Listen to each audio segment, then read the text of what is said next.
Hello everyone. I know you use this video to fall asleep, so before that, like the video and subscribe to the channel. Also, where are you from? And what time are you watching? Now get comfortable and relax.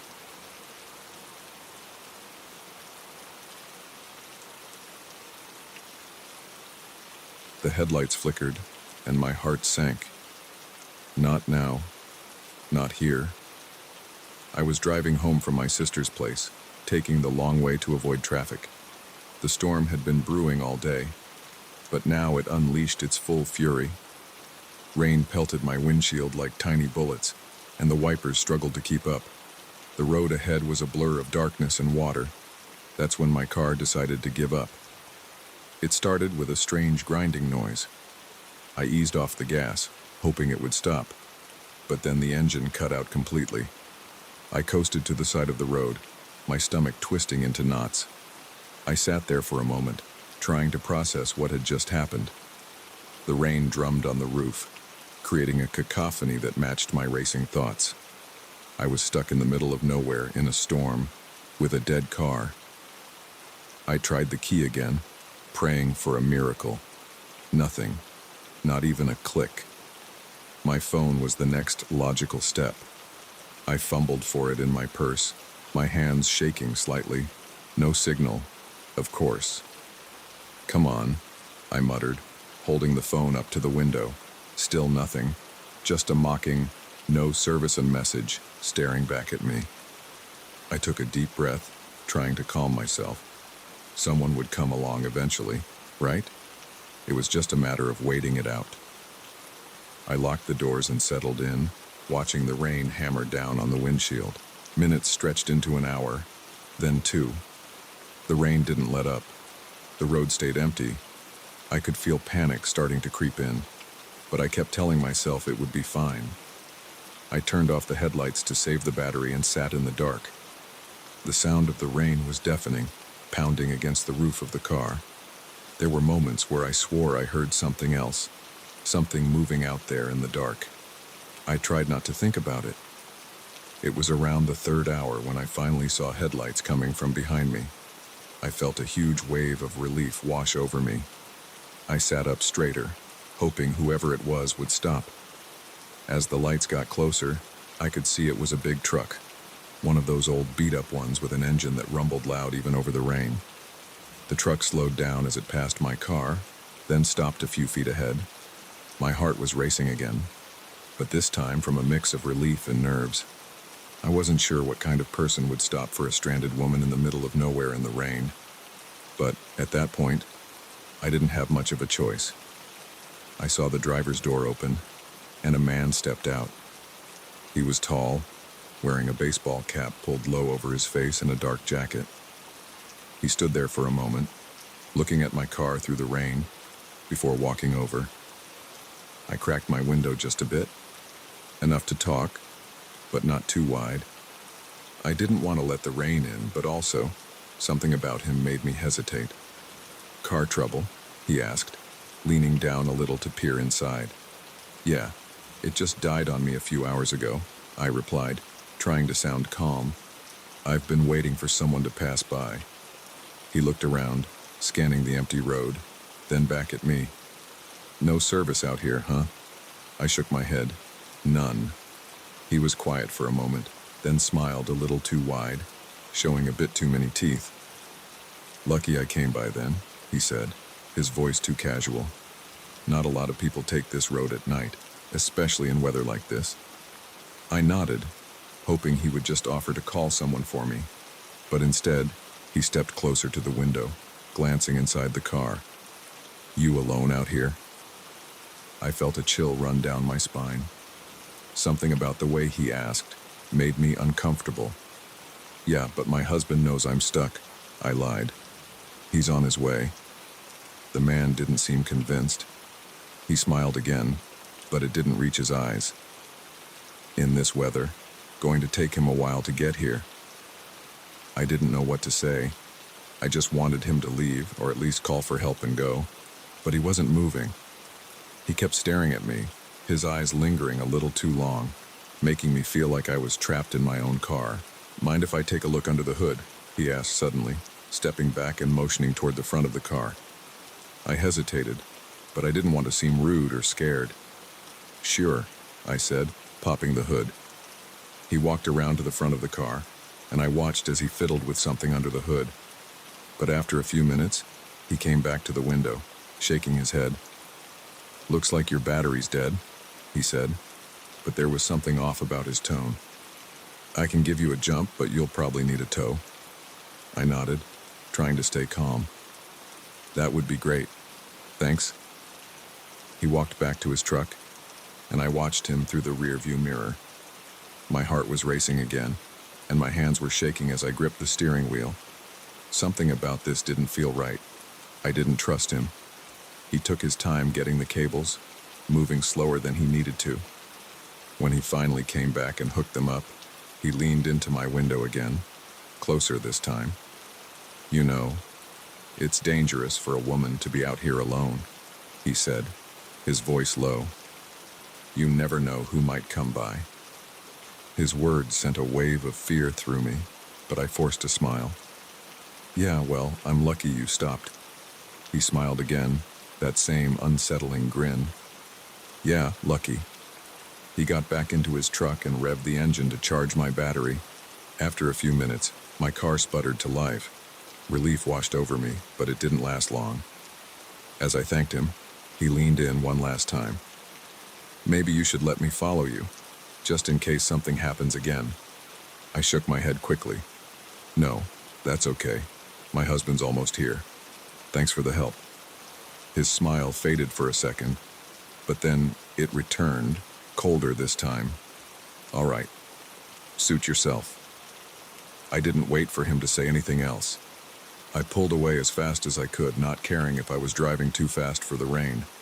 My heart was pounding in my chest the entire time, and I kept glancing in the rearview mirror, half expecting to see his truck following me. But thankfully, it wasn't there. I didn't slow down until I was back on a well-lit, populated road. Even then, I couldn't shake the feeling of unease that had settled over me. As I drove, my mind raced with what-ifs. What if I hadn't lied about my husband? What if I had let him follow me? What were his true intentions? The more I thought about it, the more I realized how vulnerable I had been. I made it home safely that night, but the experience stayed with me. Every time I drive alone now, especially at night or in bad weather, I think about that man.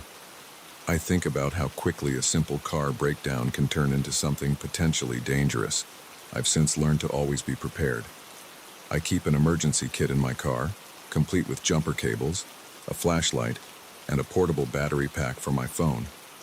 I make sure someone always knows where I am when I'm traveling alone, and I trust my instincts. If something doesn't feel right, it probably isn't. That night taught me that the real monsters aren't always supernatural beings or movie villains. Sometimes, they're just ordinary people who take advantage of others in vulnerable situations.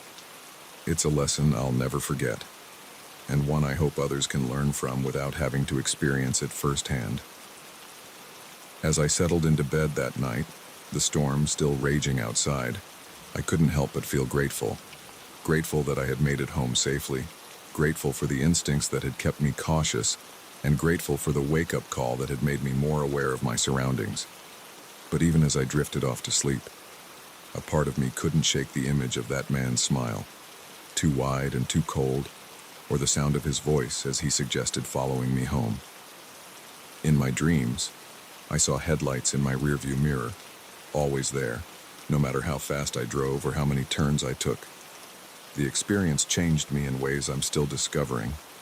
I'm more cautious now, more aware of the potential dangers that lurk in everyday situations. But I'm also stronger, more prepared, and more determined to never let myself be a victim. As the days passed, I found myself checking the local news, half expecting to see a story about a woman who wasn't as lucky as I had been. But there was nothing. Just the usual reports of minor accidents and weather-related incidents. Sometimes, I wonder if I overreacted, if the man was just trying to help, and my fear had twisted his actions into something sinister. But then I remember the look in his eyes, the way he lingered too long, asked too many questions. and I know that trusting my instincts was the right thing to do. I've shared my story with friends and family, urging them to be careful, to be prepared. Some listen with wide eyes, promising to be more cautious. Others brush it off, assuring me that nothing like that would ever happen to them. I hope they're right, but I know better now. I know that danger can find you when you least expect it, on a lonely road in the middle of a storm. The experience has become a part of me now, a constant reminder to stay alert, to trust my gut, and to never take my safety for granted. It's a heavy lesson, but one I'm grateful to have learned without paying a higher price. And so, life goes on. I still drive that road sometimes, when I visit my sister. But now, I make sure my car is in perfect condition before I leave. I check the weather forecast obsessively, and I always keep my phone charged and within reach, because you never know when a simple drive home might turn into something much more dangerous. And when it does, being prepared might just save your life.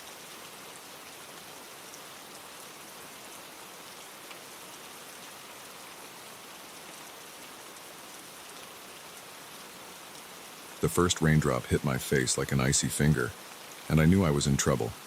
I'd been so caught up in the thrill of exploring new trails that I'd completely lost track of time and my bearings. I've always loved hiking, the solitude of nature, the challenge of pushing my limits. But as the sky darkened and the wind picked up, I realized I'd made a rookie mistake. I was lost. The trail markers I'd been following now obscured by the growing gloom and the increasingly dense foliage. The rain started in earnest, fat droplets quickly soaking through my light jacket.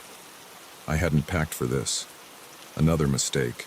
My phone, usually a reliable lifeline, showed no signal. Of course, I was truly on my own. I pushed on, hoping to find a familiar landmark or at least some higher ground where I might get my bearings. But the forest seemed to close in around me, the trees looming larger and more ominous with each passing minute.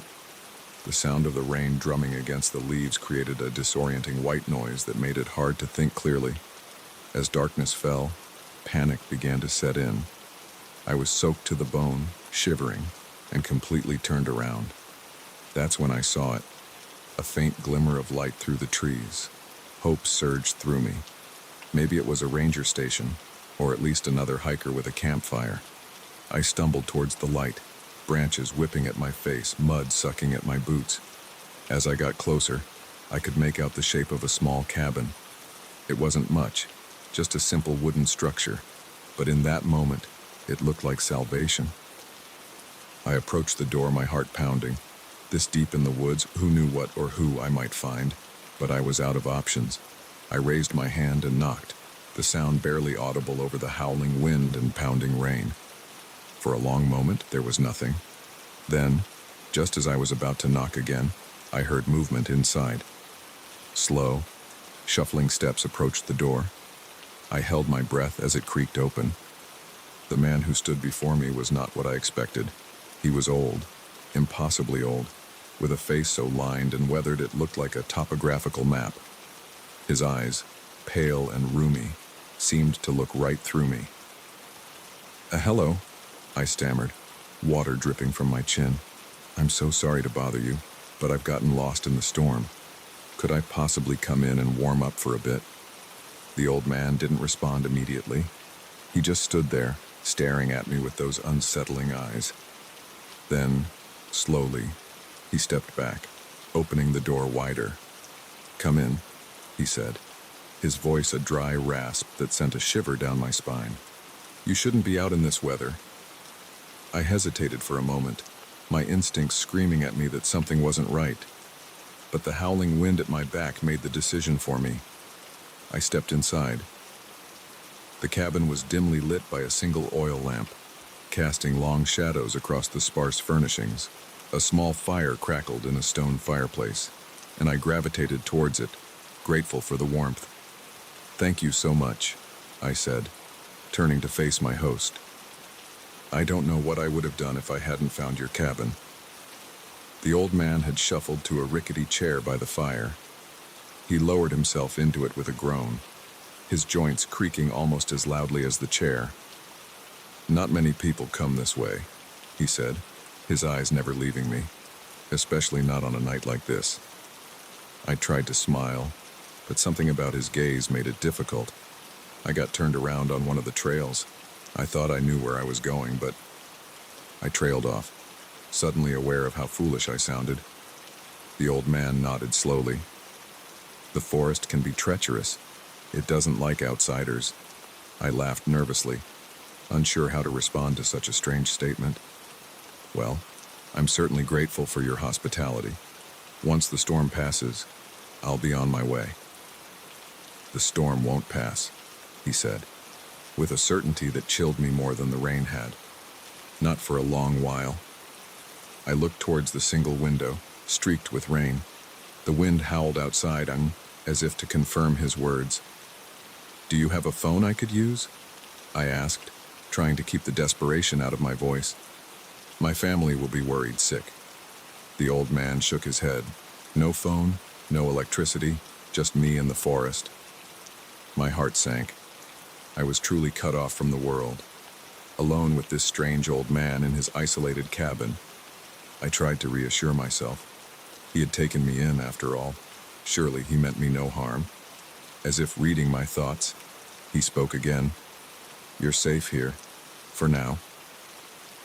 The way he said "for now" made my skin crawl. I forced another smile. "I appreciate that. I'm sure I'll be able to find my way once it's light out." He didn't respond, just continued to stare at me with those pale, unblinking eyes. The silence stretched between us, broken only by the crackling of the fire and the relentless pounding of the rain. I cleared my throat, desperate to break the tension. "So, do you live out here all alone?" A small smile curved his thin lips, but it didn't reach his eyes. Not alone. Never alone. I glanced around the small cabin, half expecting to see someone else emerge from the shadows, but we were still the only two people in the room. "Oh, do you have family nearby?" I asked, trying to keep my voice light. He shook his head slowly. "No family. But the forest. The forest is always here, always watching, always hungry." A chill ran down my spine that had nothing to do with my wet clothes. The way he spoke about the forest, as if it were a living, sentient thing, was deeply unsettling. "I'm sure it must get lonely out here," I said, edging slightly away from him. His smile widened, showing teeth that were far too sharp and yellow. "Lonely? No. The forest provides company, and occasionally, it provides visitors." The implication in his words was clear, and fear gripped me. I stood up abruptly, no longer caring about politeness. "I think maybe I should try to find my way back. The rain seems to be letting up a bit." But even as I said it, I knew it wasn't true. If anything, the storm seemed to have intensified, the wind howling like a living thing outside the cabin walls. The old man didn't move from his chair, but his eyes followed me as I edged towards the door. "You can't leave," he said, his voice somehow carrying over the noise of the storm. "The forest won't let you." I reached for the door handle, my hand shaking. Thank you for your hospitality, but I really must be going." As my fingers touched the cold metal of the handle, a deafening crack of thunder shook the cabin. I jumped back, my heart pounding. The old man chuckled, a dry, wheezing sound that raised the hair on the back of my neck. "I told you, the forest wants you to stay." I turned to face him, fear and anger warring inside me. "What do you mean? What's going on here?" He leaned forward in his chair, his eyes gleaming in the firelight. "The forest is old, older than you can imagine. And it's hungry, always hungry. It needs to feed." I backed away, my back pressed against the door. "You're insane. I'm leaving, storm or no storm." I turned and yanked the door open, ready to face whatever was out there rather than spend another moment in this cabin with this madman. But what I saw outside stopped me cold. The forest had changed. The trees seemed to have moved closer, their branches intertwining to form an impenetrable barrier. And in the gaps between the trunks, I saw eyes, hundreds of glowing eyes, watching me. I slammed the door shut, my breath coming in short gasps. What? What is this? The old man's laughter filled the cabin, a sound of pure, malevolent joy. I told you, the forest is hungry, and you, my dear, are the feast. I sank to the floor, my mind reeling. This couldn't be happening. It had to be a nightmare, a hallucination brought on by exhaustion and fear. But the cold floor beneath me, the heat of the fire on my face, the old man's laughter ringing in my ears, it all felt terrifyingly real. As the night wore on, the storm outside seemed to merge with the horror inside the cabin. The wind's howl became the voice of the forest, calling for me. The rain beating against the roof sounded like hundreds of hungry creatures clawing to get in. And through it all, the old man sat in his chair, watching me with those pale, hungry eyes, waiting, always waiting. I don't know how long I've been here now. Days, weeks. Time seems to have lost all meaning. The storm never stops, the forest never retreats, and the old man, he never sleeps. Sometimes, in my more lucid moments, I wonder if I'm still out there in the forest, lost and alone, hallucinating all of this as hypothermia sets in. But then I hear the old man's wheezing laugh, feel the heat of the never-ending fire, and I know this is all too real. I write this now as a warning. To you, whoever you are, reading these words, be careful when you venture into the wilderness. Respect the forest, because sometimes, when you're lost in the woods, the most dangerous thing isn't being alone. It's finding that you're not alone at all. And remember, if you ever find yourself caught in a storm, seeking shelter in a lonely cabin deep in the woods, sometimes it's better to face the storm than what waits for you inside. The forest is always hungry, and now, I fear, so am I.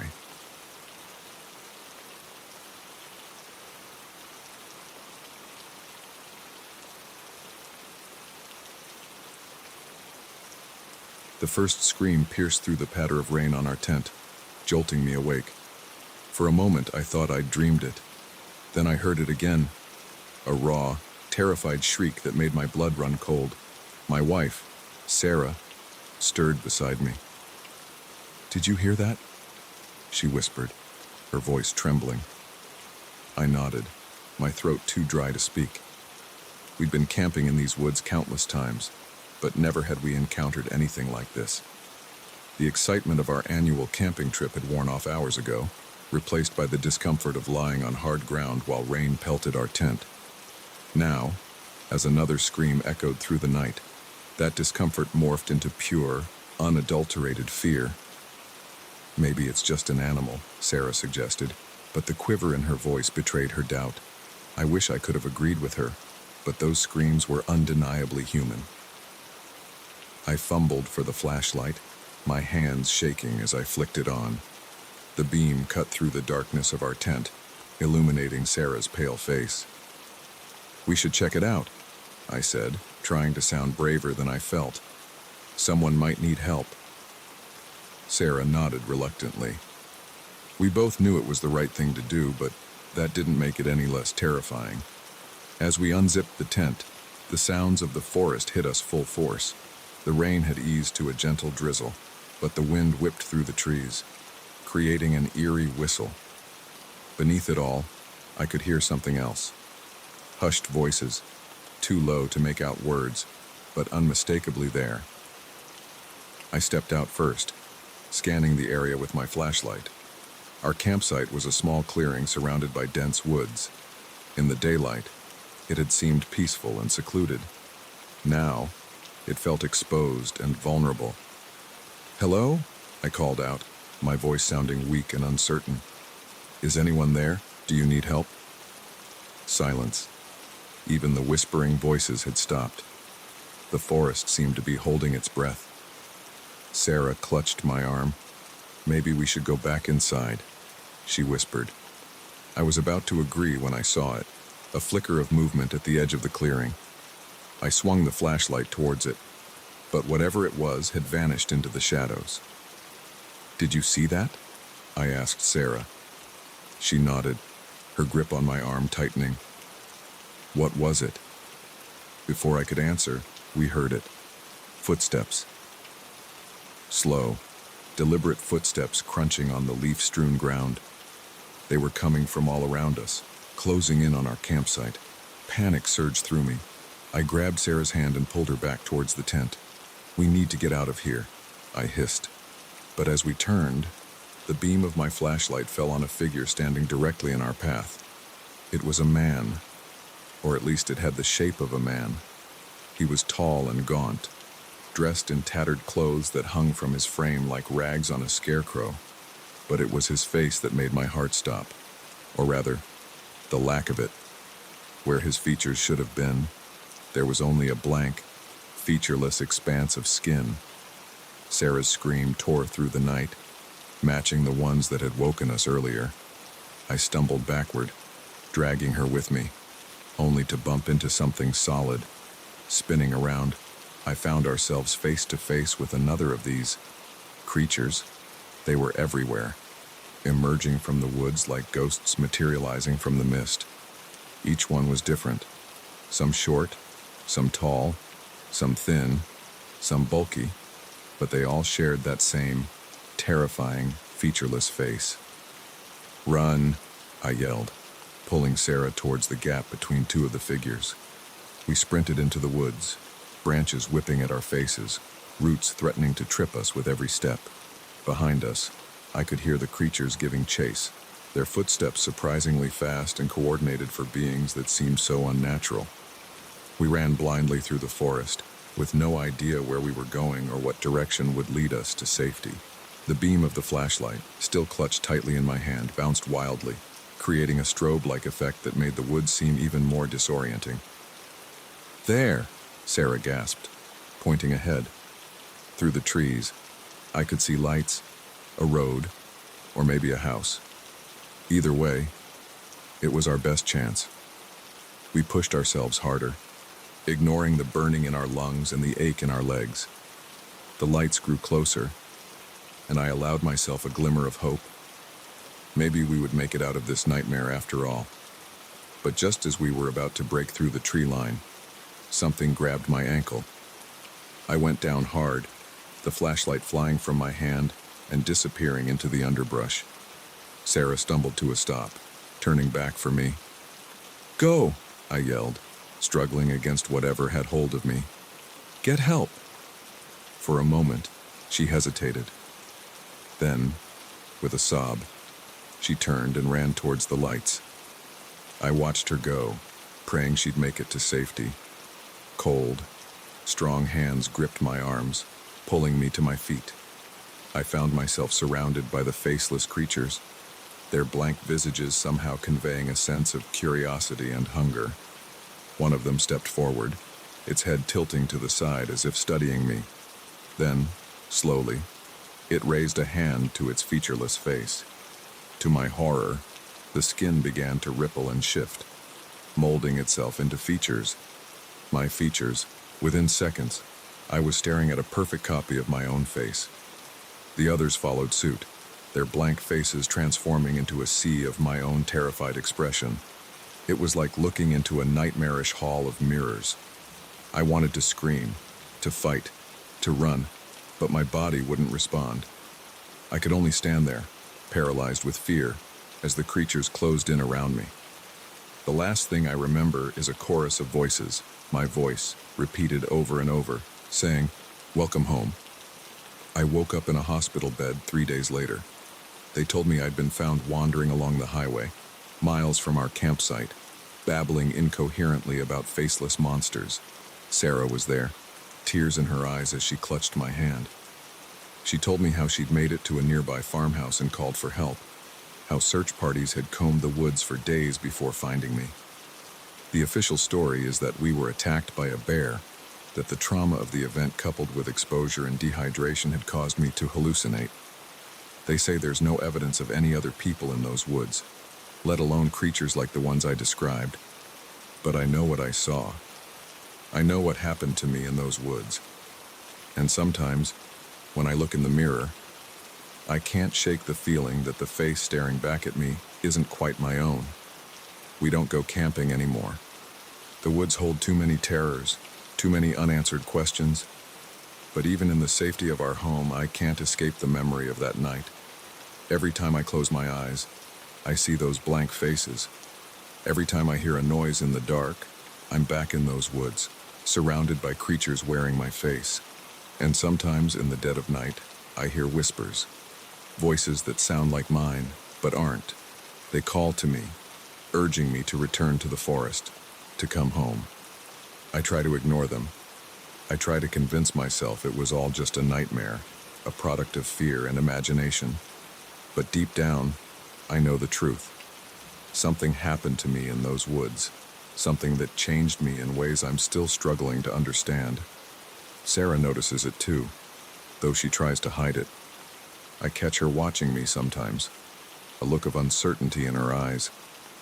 She says I'm different since that night, that sometimes I don't seem like myself.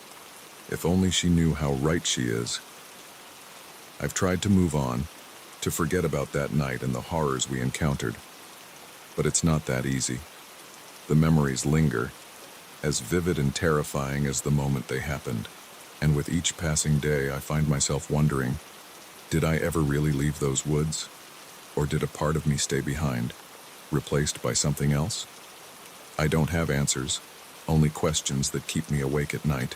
All I know is that the world is a much stranger and more terrifying place than I ever imagined. And somewhere out there, in the depths of the forest, there are creatures wearing my face, waiting for me to return. So if you ever find yourself camping in the woods and hear screams in the night, don't investigate. Don't try to help. Just run. Run as fast and as far as you can. Because some mysteries are better left unsolved, and some horrors are too great to face. As for me, I'll keep fighting the whispers, keep trying to hold on to who I am. But a part of me knows it's only a matter of time before the forest calls me back. And when it does, I'm not sure I'll be strong enough to resist. After all, how do you run from something that wears your own face?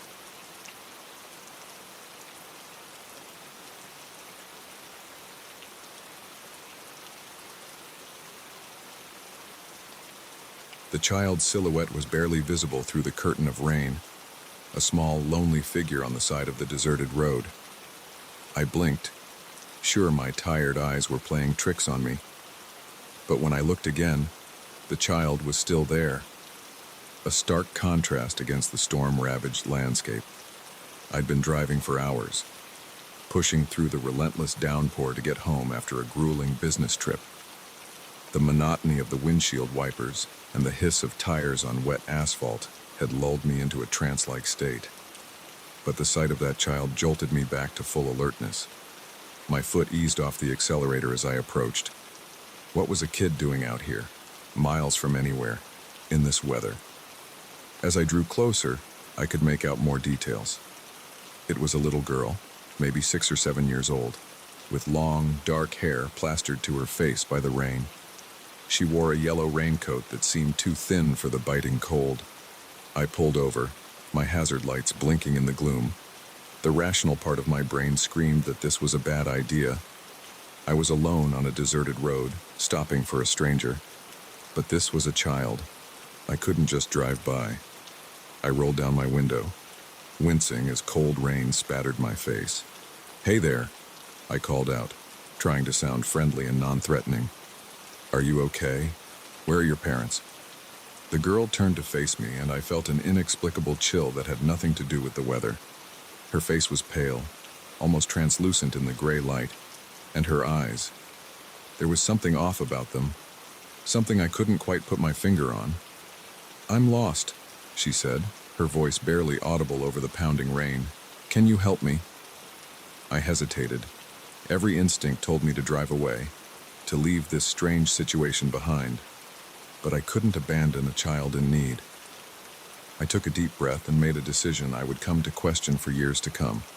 "Of course," I said, forcing a smile. "Hop in, and we'll figure out where you need to go." I leaned across to open the passenger door, and the girl climbed in. the car filled with the scent of wet clothes and something else, something earthy and unpleasant that I couldn't identify. "What's your name?" I asked as I pulled back onto the road, windshield wipers working overtime. "Emily," she replied, her voice soft and oddly flat. "Nice to meet you, Emily.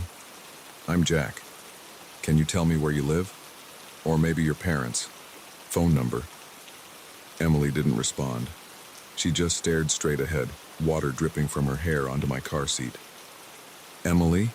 I prompted, glancing at her. "Do you know where your home is?" She turned to look at me then, and I nearly swerved off the road. Her eyes were completely black, no whites visible at all. I blinked hard, sure I must be seeing things. When I looked again, her eyes were normal, a deep brown, but definitely normal. "I need to go home," she said, her voice suddenly urgent. "They're waiting for me." "Who's waiting for you, Emily?" I asked, trying to keep the tremor out of my voice. "My family," she replied. "They're always waiting." Something about the way she said it made my skin crawl. I focused on the road ahead, my knuckles white on the steering wheel. "Okay, but where is home? Can you give me an address?" Emily pointed ahead. "That way. Keep going." I drove on, the rain seeming to intensify with every mile. The roads were becoming treacherous, deep puddles forming in potholes and at the sides of the asphalt. I slowed down, straining to see through the deluge. "Are you sure this is the right way?" I asked after we'd been driving for about 20 minutes. We were deep in the countryside now, farms and fields giving way to dense woodland. Emily nodded, her face eerily calm. "We're almost there. Turn right at the next road." I followed her directions, turning onto a narrow, unpaved track that led into the woods. The trees loomed over us, their branches forming a dark canopy that blocked out what little light remained. My headlights cut through the gloom, illuminating a path that seemed to wind endlessly into the forest. "Emily," I said, my voice shaking slightly, "I don't think this is right. Maybe we should turn back, find a police station." "No!" she cried, her sudden vehemence making me jump. "We have to keep going. They're waiting." I glanced at her, startled by her outburst. For a moment, just a moment, I could have sworn her eyes were completely black again. But when I looked closer, they were normal. I shook my head, blaming my imagination and the poor light. We drove on in silence, the only sounds the rumble of the engine and the constant drumming of rain on the roof. The trees pressed in closer, their branches scraping against the sides of the car. I had to slow to a crawl to navigate the increasingly narrow and twisting path. Just as I was about to insist we turn back, the woods opened up into a small clearing. In the center stood a house, if you could call it that. It was more like a shack, its wooden walls gray with age, windows dark and empty. No lights shone from within, no sign of life at all.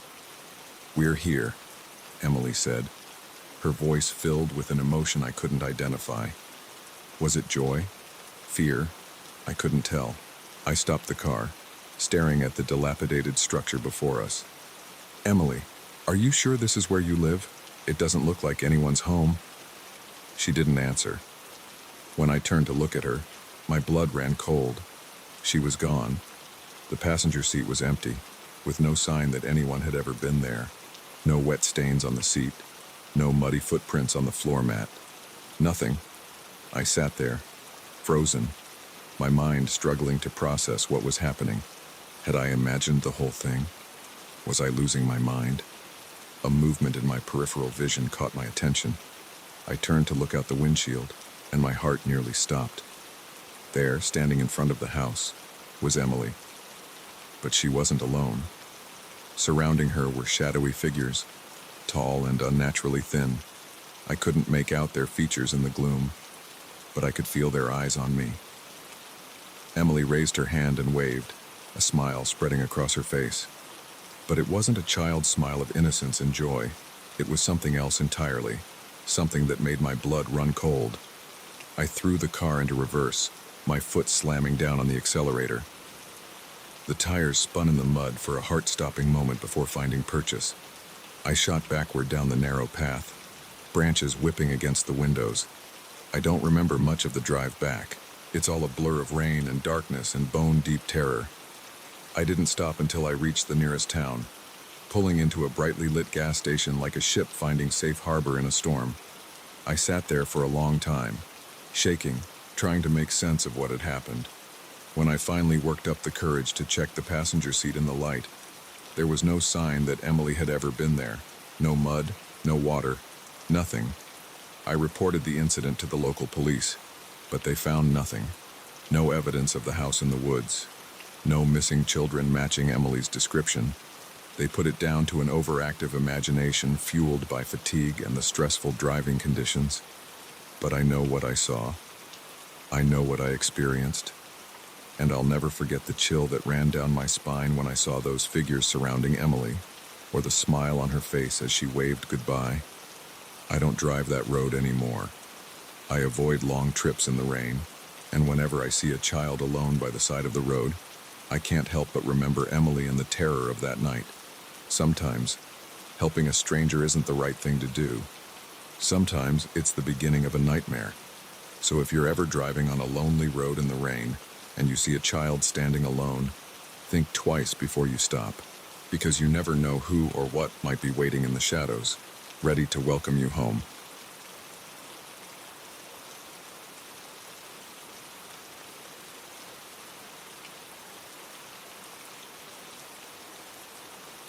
The elevator shuddered to a stop between floors, plunging me into darkness. For a moment I stood frozen, my heart pounding in my chest. Then, as if on cue, the emergency lights flickered to life, casting an eerie red glow throughout the small space. I'd been working late again, burning the midnight oil to meet a deadline. The office had been empty for hours, just me and the gentle hum of my computer. When I finally decided to call it quits, the storm outside had reached its peak. Lightning flashed across the sky, followed by booming thunder that seemed to shake the very foundations of the building. Now, trapped in this metal box, I could still hear the storm raging outside. The wind howled through the elevator shaft, creating an unsettling whistle that set my teeth on edge. I fumbled for my phone, hoping to call for help, but the screen remained stubbornly dark. No signal. "Hello?" I called out, my voice sounding small and frightened in the confined space. "Can anyone hear me?" Silence was my only answer. I pressed the emergency button, but nothing happened. No alarm, no voice from a speaker assuring me that help was on the way. Just more silence. I took a deep breath, trying to calm my racing heart. "It's okay," I told myself. "Someone will notice the elevator isn't working. They'll come looking for you." But even as I thought it, I knew it wasn't true.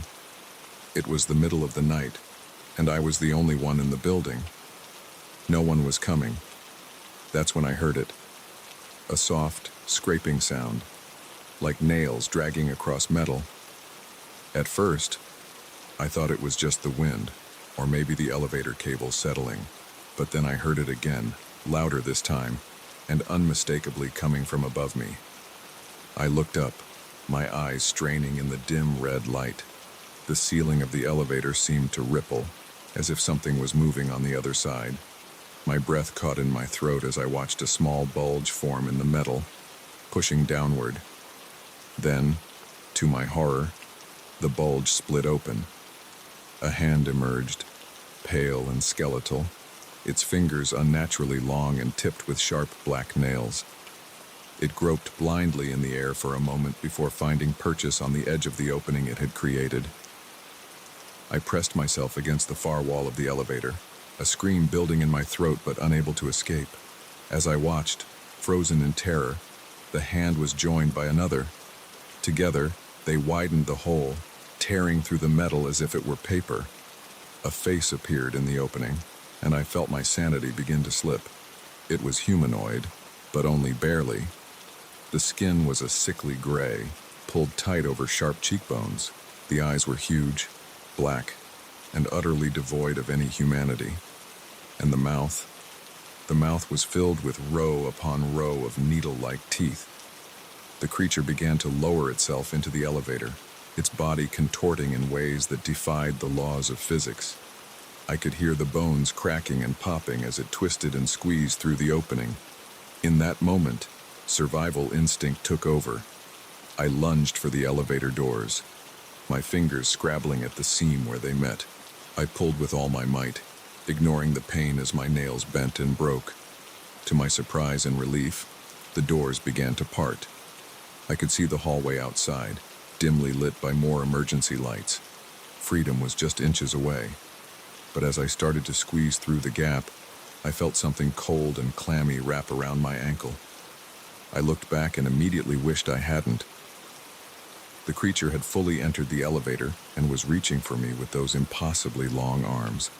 Its face was split in a grotesque grin, saliva dripping from its needle teeth. With a strength born of pure terror, I kicked out, my foot connecting with the creature's face. It let out a high-pitched shriek that made my ears ring, but its grip loosened just enough for me to pull free. I tumbled out into the hallway, scrambling to my feet and running without a backwards glance. I could hear it behind me, its claws scraping against the floor as it gave chase. The sound spurred me on, pushing me to run faster than I ever had before. I reached the stairwell and practically flew down the steps, taking them 3 at a time. The creature's shrieks echoed in the stairwell, sometimes sounding like it was right behind me, other times like it was coming from above or below. By the time I reached the ground floor, my lungs were burning and my legs felt like jelly. But I didn't stop.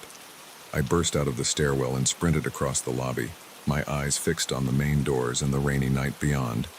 Just as I reached the doors, the power came back on. The lobby was suddenly flooded with bright light, momentarily blinding me. I blinked rapidly, trying to clear my vision, and that's when I saw it, my reflection in the glass doors. But it wasn't just me. Standing right behind me, its face hovering over my shoulder, was the creature. Its black eyes met mine in the reflection, and its mouth stretched into that terrible, toothy grin. I spun around, my heart threatening to burst from my chest. But there was nothing there. The lobby was empty, save for me. I stood there for what felt like hours, my back pressed against the doors, eyes darting around the lobby. But nothing moved. Nothing appeared. Eventually, the adrenaline began to wear off, leaving me shaky and exhausted. Had I imagined it all? Was it just a hallucination brought on by stress and lack of sleep? It seemed impossible that such a creature could exist, let alone vanish into thin air. Slowly, cautiously, I made my way back to the elevator. It was working perfectly now. No sign of the hole the creature had torn in the ceiling. The ride up to my floor was uneventful, the elevator moving smoothly and stopping exactly where it should. When I reached my office, everything was as I had left it. My computer was still on, the screen glowing softly in the dark room.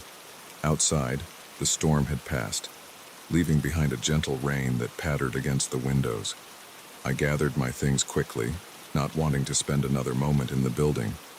As I was about to leave, something caught my eye. There, on the sleeve of my jacket, was a single, long black hair. I plucked it off, holding it up to the light. It was unlike any hair I'd ever seen, coarse and wiry, more like a bristle than human hair. A chill ran down my spine as I remembered the creature's skeletal hands, its impossibly long fingers. I dropped the hair as if it had burned me and practically ran out of the office. I didn't sleep that night. Every time I closed my eyes, I saw that face, those black eyes, that mouth full of teeth. I kept expecting to hear that scraping sound, to see those long fingers reaching for me from the shadows. In the light of day, it all seemed absurd. A monster in the elevator? It was more likely that I'd dozed off while working and had an incredibly vivid nightmare. The hair could have come from anywhere. Maybe it wasn't even hair at all. But no matter how much I tried to rationalize it, I couldn't shake the feeling of unease. I couldn't forget the terror I'd felt, the certainty that what I'd seen was real. I still work in that building. I still use that elevator, but never alone, and never at night. And sometimes, when the lights flicker or the elevator shutters, I find myself looking up at the ceiling, half expecting to see those pale hands tearing through the metal. Because deep down, I know the truth. Something was in that elevator with me that night, something that shouldn't exist. And worst of all, I don't think it's finished with me yet. So, if you ever find yourself working late, alone in an empty building, and the elevator stops between floors, don't look up, don't listen for that scraping sound, and whatever you do, don't wait to see what might be trying to get in. Run. Run as fast and as far as you can, because some things once seen can never be unseen, and some nightmares don't end when you wake up, they're just beginning.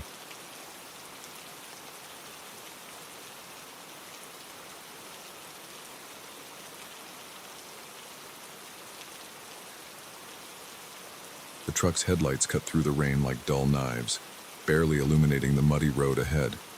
We'd been driving for hours, my wife Sarah and I, our 2 kids asleep in the back seat. What was supposed to be a fun family camping trip had turned into a nightmare of wrong turns and washed-out roads. "I think we're lost," Sarah said, her voice tight with worry. She was right, of course. The GPS had lost signal an hour ago, and the map on my phone was useless without service. We were well and truly in the middle of nowhere. I was about to suggest we turn around when I felt the truck lurch. The steering wheel jerked in my hands as we slid sideways, tires spinning uselessly in the mud. We came to a stop at an angle, half on and half off the road. "Damn it," I muttered, trying to keep my voice low so as not to wake the kids. I shifted into reverse, then drive, but the wheels just spun, digging us deeper into the muck. Sarah turned to me, her face pale in the dim light. "What are we going to do, Mark?" I took a deep breath, trying to stay calm for her sake. "It's okay. I'll get out and see how bad it is. Maybe I can find some branches or something to give us traction." I opened the door, wincing as the cold rain immediately soaked through my jacket. The storm had been raging for hours, turning the world into a dark, sodden mess. I circled the truck, my boots sinking ankle-deep into the mud with each step. It was worse than I thought. We were stuck good. As I stood there, trying to figure out our next move, I saw a flicker of light through the trees. Hope surged through me. Maybe it was a house or a gas station, somewhere we could at least ask for help. I hurried back to the truck, rapping on Sarah's window. She rolled it down, looking at me expectantly. "I think I saw lights through the trees," I said, pointing. "I'm going to check it out. Maybe someone can help us." Sarah's brow furrowed with concern. "I don't know, Mark. Maybe we should wait for morning. It's dangerous out there." I shook my head. "We can't stay here all night. The kids will be cold and hungry when they wake up. I'll be quick, I promise." After a moment's hesitation, she nodded. "Okay, but be careful." I gave her what I hoped was a reassuring smile and set off into the woods. The undergrowth was thick, branches whipping at my face as I pushed through. The rain seemed to intensify, if that was even possible, soaking me to the bone within minutes. Just when I was starting to think I'd imagined the light, I broke through into a clearing. There, in the center, stood a small, ramshackle house. A single light burned in one of the windows, a beacon in the stormy night. Relief washed over me as I approached the front door. It was weathered and warped, barely hanging on its hinges. I raised my hand to knock, then hesitated. Something felt off. The hairs on the back of my neck stood up, a chill that had nothing to do with the rain running down my spine. But what choice did I have? We needed help. I took a deep breath and knocked. For a long moment, there was nothing. Then I heard movement inside, slow, shuffling footsteps approaching the door. It creaked open, revealing a man who looked as old and worn as the house itself. His skin was pale and papery, stretched tight over sharp cheekbones. But it was his eyes that caught my attention. They were an unnaturally bright blue, almost glowing in the dim light. "Can I help you?" he asked. his voice a dry rasp. I swallowed hard, fighting back the urge to turn and run. I'm sorry to bother you so late, but my family and I are stuck. Our truck slid off the road about a quarter-mile back. I was hoping you might have a phone we could use, or maybe a tow rope. The old man stared at me for what felt like an eternity, those eerie blue eyes seeming to look right through me. Finally, he stepped back, opening the door wider. "Come in," he said. "We'll see what we can do." I hesitated for a moment, every instinct screaming at me to leave. But the thought of Sarah and the kids, cold and scared in the truck, made me step over the threshold. The inside of the house was as dilapidated as the outside. The wallpaper was peeling. The furniture looked like it hadn't been used in decades. A fire crackled in a stone fireplace, casting dancing shadows on the walls. "Wait here," the old man said, shuffling off into another room. I stood there, dripping onto the worn floorboards, my eyes darting around the room. That's when I noticed the photographs. They covered one entire wall, hundreds of them. As I looked closer, my blood ran cold. They were all of people, men, women, children, but something was wrong with each picture. The subjects all had the same terrified expression, their eyes wide with fear, and in the background of each photo, barely visible, was the old man. I was so engrossed in the disturbing images that I didn't hear him return. His voice made me jump. "Your family," he said. "Where are they?" I turned to find him standing much closer than I expected, those blue eyes boring into me. In his hand was not a phone or a tow rope, but a large, rusty knife. Terror gripped me, my heart pounding so hard I thought it might burst from my chest. I opened my mouth to speak, but no words came out. The old man's face split into a grin, revealing teeth that were far too sharp to be human.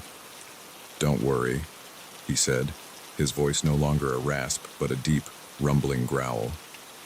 "We'll bring them here. One big, happy family." I didn't think. I just moved. I shoved past him, bolting for the door. I could hear him behind me, that inhuman growl turning into a roar of rage. I burst out into the rain, running as fast as I could through the woods. Branches whipped at my face. Roots threatened to trip me, but I didn't slow down. I could hear him crashing through the undergrowth behind me, far too fast for an old man. Whatever he was, it wasn't human. I broke through the tree line, the truck coming into view. Sarah must have heard me coming because she had already started the engine. I threw myself into the passenger seat, gasping, "Go, go, go." Sarah didn't ask questions. She slammed the truck into drive, the tires spinning in the mud for a heart-stopping moment before finally finding purchase. We fishtailed onto the road, the back end sliding dangerously close to the ditch before Sarah straightened us out. As we sped away, I looked in the side mirror. There, at the edge of the woods, stood the old man. He wasn't chasing us anymore. He just stood there, watching us drive away, that terrifying grin still on his face. Then as we rounded a bend, he was gone. We drove for hours, not stopping until we reached the nearest town. We reported what happened to the police, but they found nothing. No house in the woods, no creepy old man. They put it down to stress and lack of sleep, a shared hallucination brought on by the dangerous driving conditions. But I know what I saw. I know what we escaped from. And I'll never forget the chill that ran down my spine when I saw those photographs, or the inhuman speed with which that old man chased me through the woods. We don't go camping anymore. We stick to well-traveled roads and well-lit cities. But sometimes, when it's raining hard and the power flickers, I can't help but think of that house in the woods. I wonder if it's still there, if that thing is still waiting for unsuspecting travelers to knock on its door. And I wonder, with a fear that never quite goes away, if someday, somehow, it might find us again. So if you're ever driving on a stormy night and your car breaks down on a lonely road, be careful who you ask for help. Because sometimes, the real monsters aren't in the storm. They're waiting for you to knock on their door.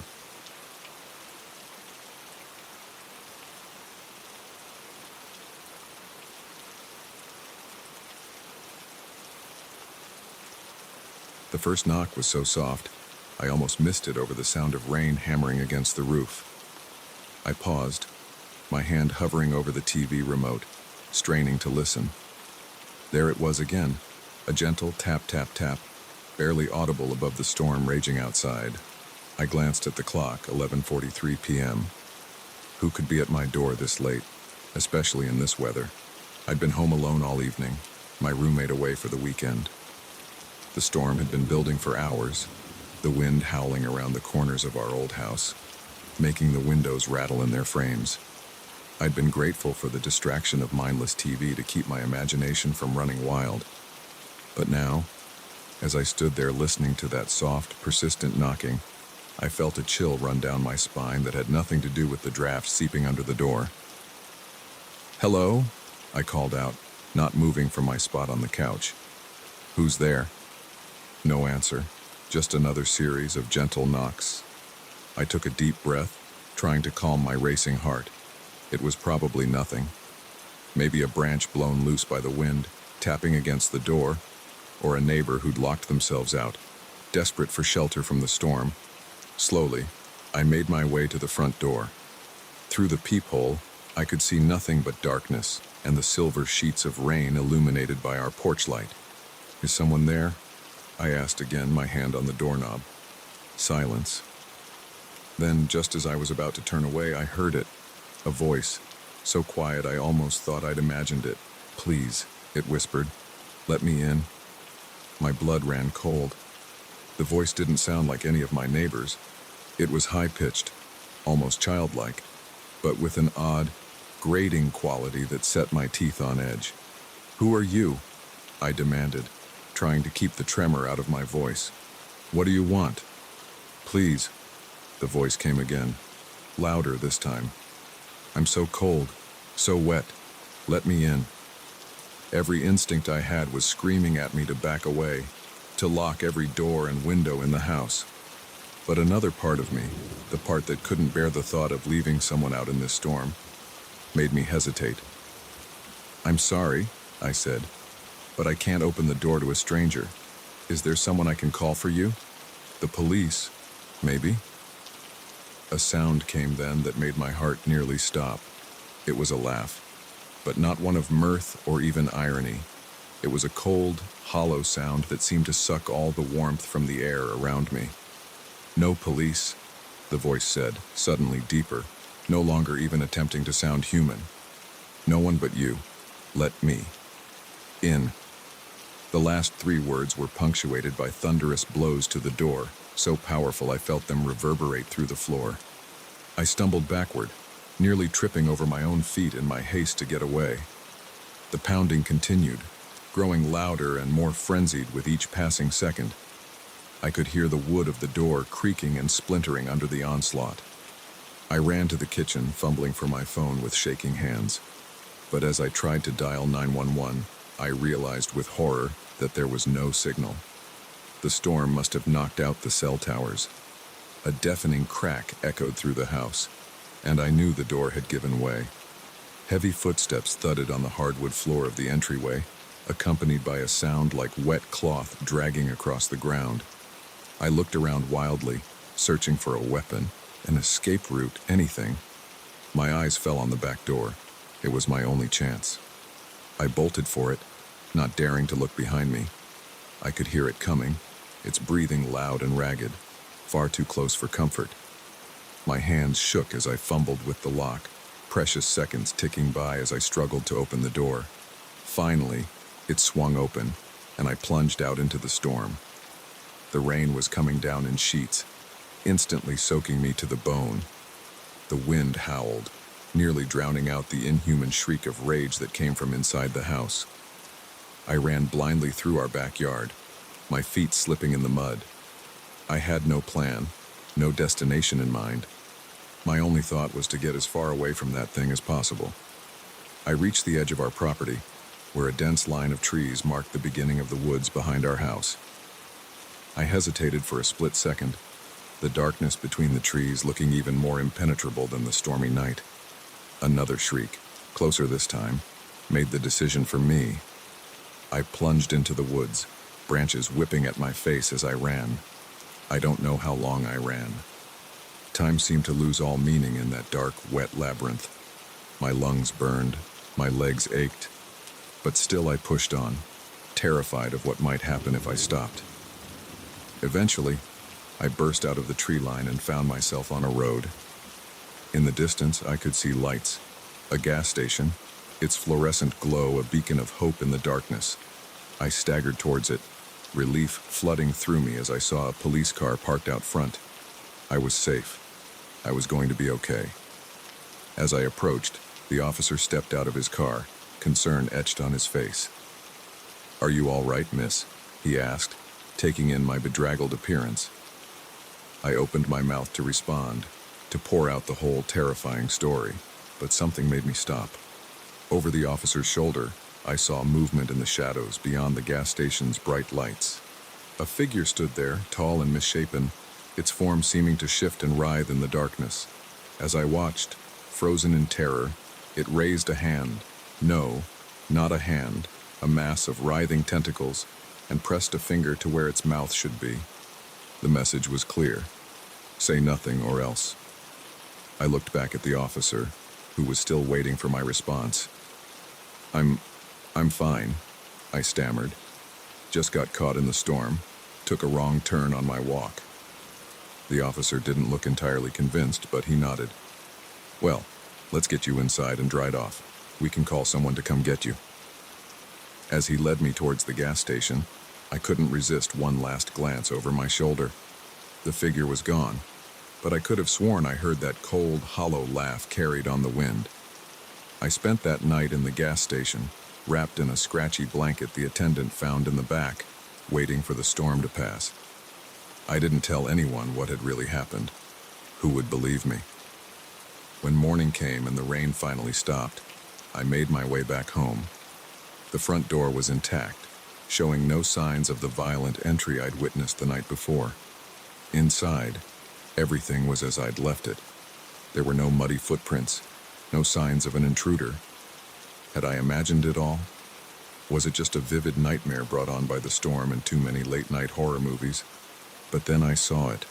There, on the floor just inside the front door, was a single, long, black feather. As I picked it up, it seemed to writhe between my fingers, as if it were alive. I dropped it with a gasp and watched as it dissolved into a puddle of inky black liquid that quickly evaporated, leaving no trace behind. In that moment, I knew. It hadn't been a dream. It was real, all of it. And whatever that thing was, it wasn't finished with me. I moved out of that house the very next day. I told my roommate and my family that I just needed a change of scenery. But the truth is, I couldn't bear to spend another night there wondering if that thing would come back. Even now, years later, I still wake up sometimes in the middle of the night, my heart racing, sure that I've heard that soft tap, tap, tap at my door. And every time there's a storm, I make sure all my doors and windows are locked tight, because I know the truth that most people don't. Sometimes, the monsters that come knocking in the night are all too real, and once they've found you, they never truly let you go.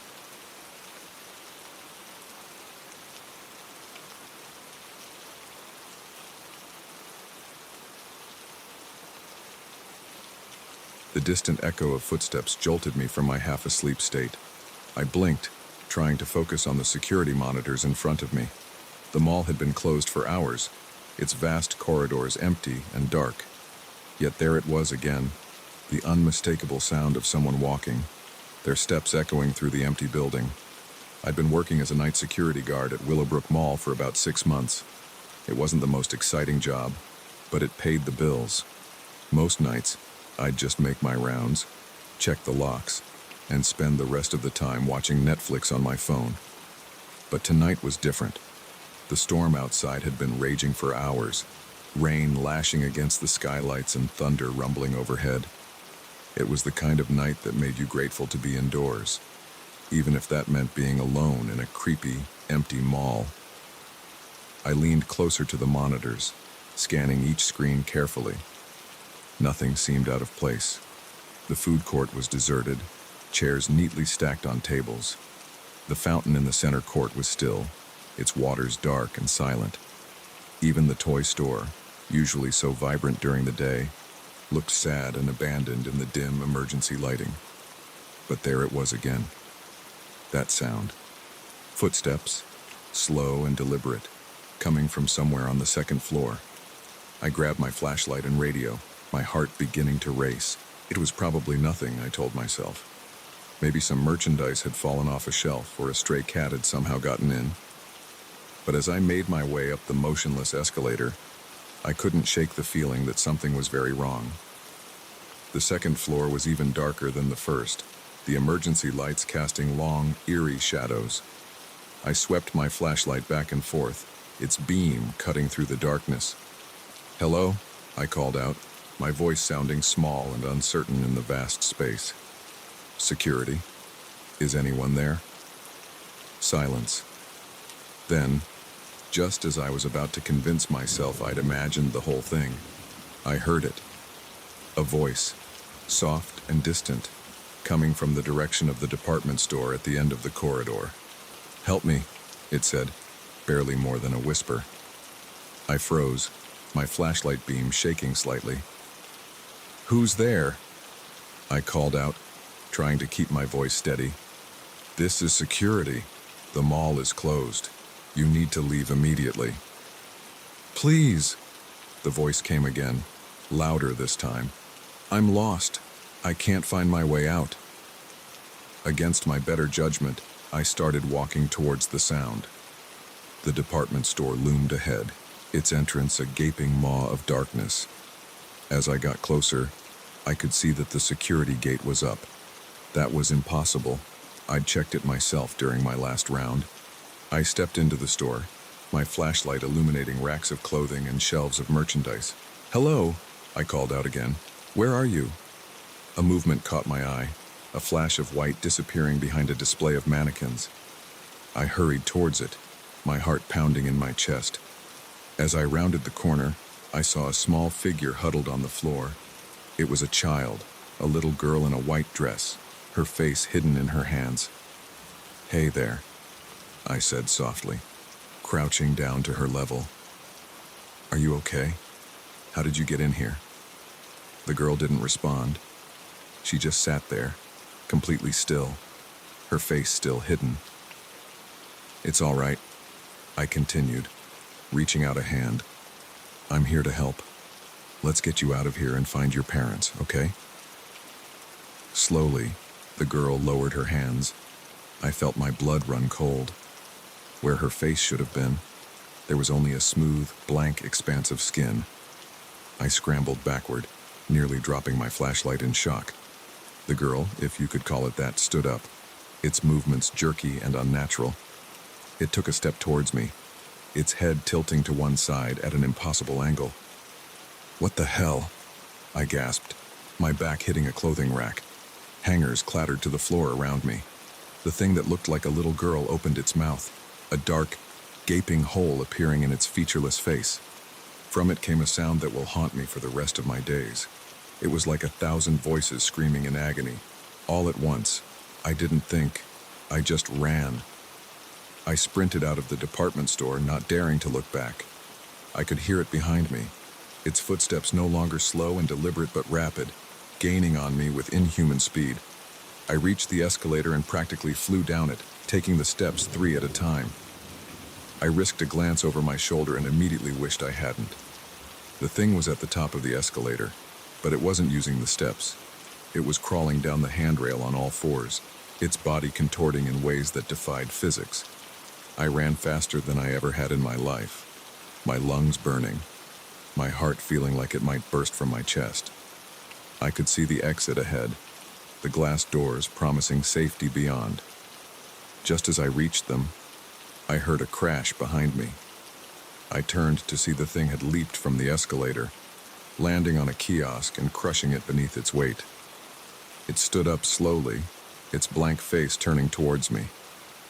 With shaking hands, I fumbled for my keys, trying to find the one that would unlock the door. I could hear it coming closer, its footsteps echoing in the empty mall. Finally, I found the right key. I shoved it into the lock, turned it, and burst out into the stormy night.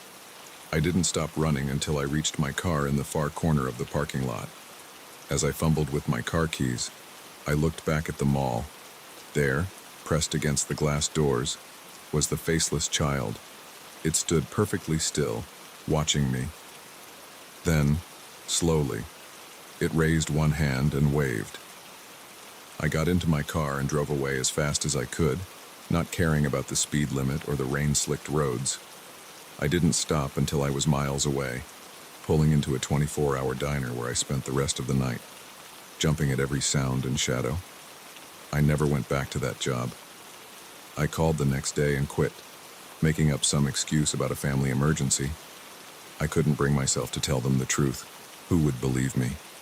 But sometimes, late at night when the wind is howling and the rain is pounding against my windows, I think about that mall.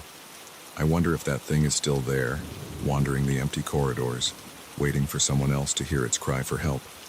And I wonder, with a fear that never quite goes away, if someday, somehow, it might find me again. So if you're ever in a place that should be empty, a closed store, an abandoned building, or a dark and silent mall, and you hear footsteps or a voice calling for help, don't investigate. Don't try to be a hero. Just run. Run as fast and as far as you can, because some things that lurk in the darkness are best left undisturbed. And once they've seen you, they never forget. They never stop hunting. And sooner or later, when you least expect it, they'll find you. Just like I know, deep in my bones, that one day that faceless child will find me. And when it does, I can only hope I'll be ready.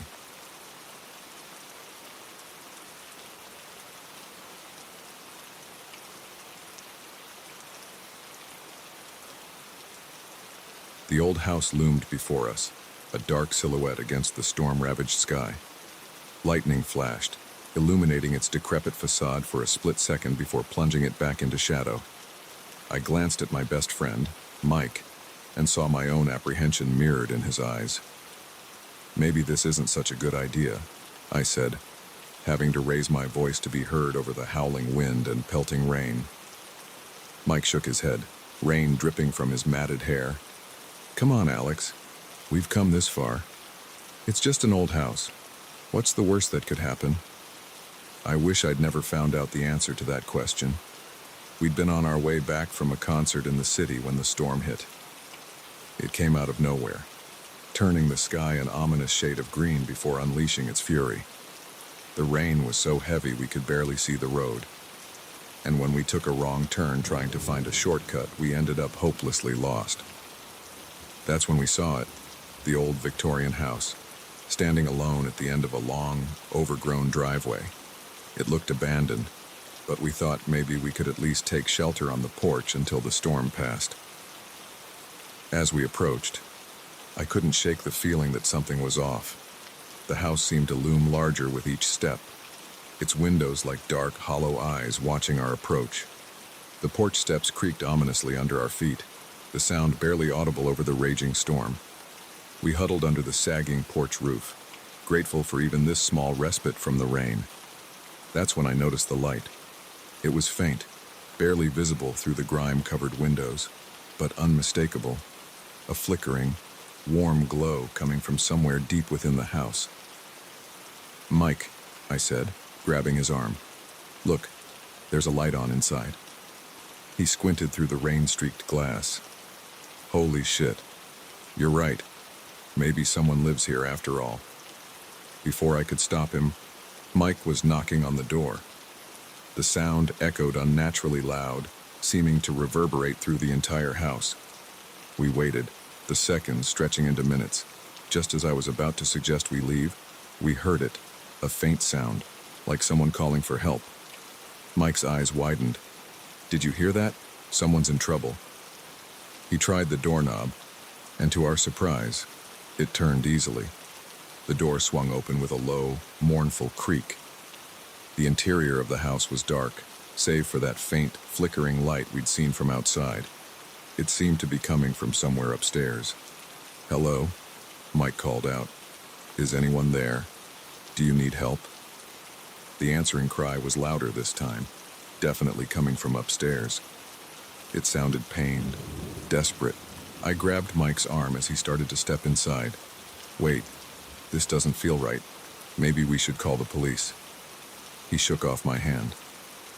"There's no signal out here, you know that. Someone could be hurt. We can't just leave them." With that, he stepped over the threshold.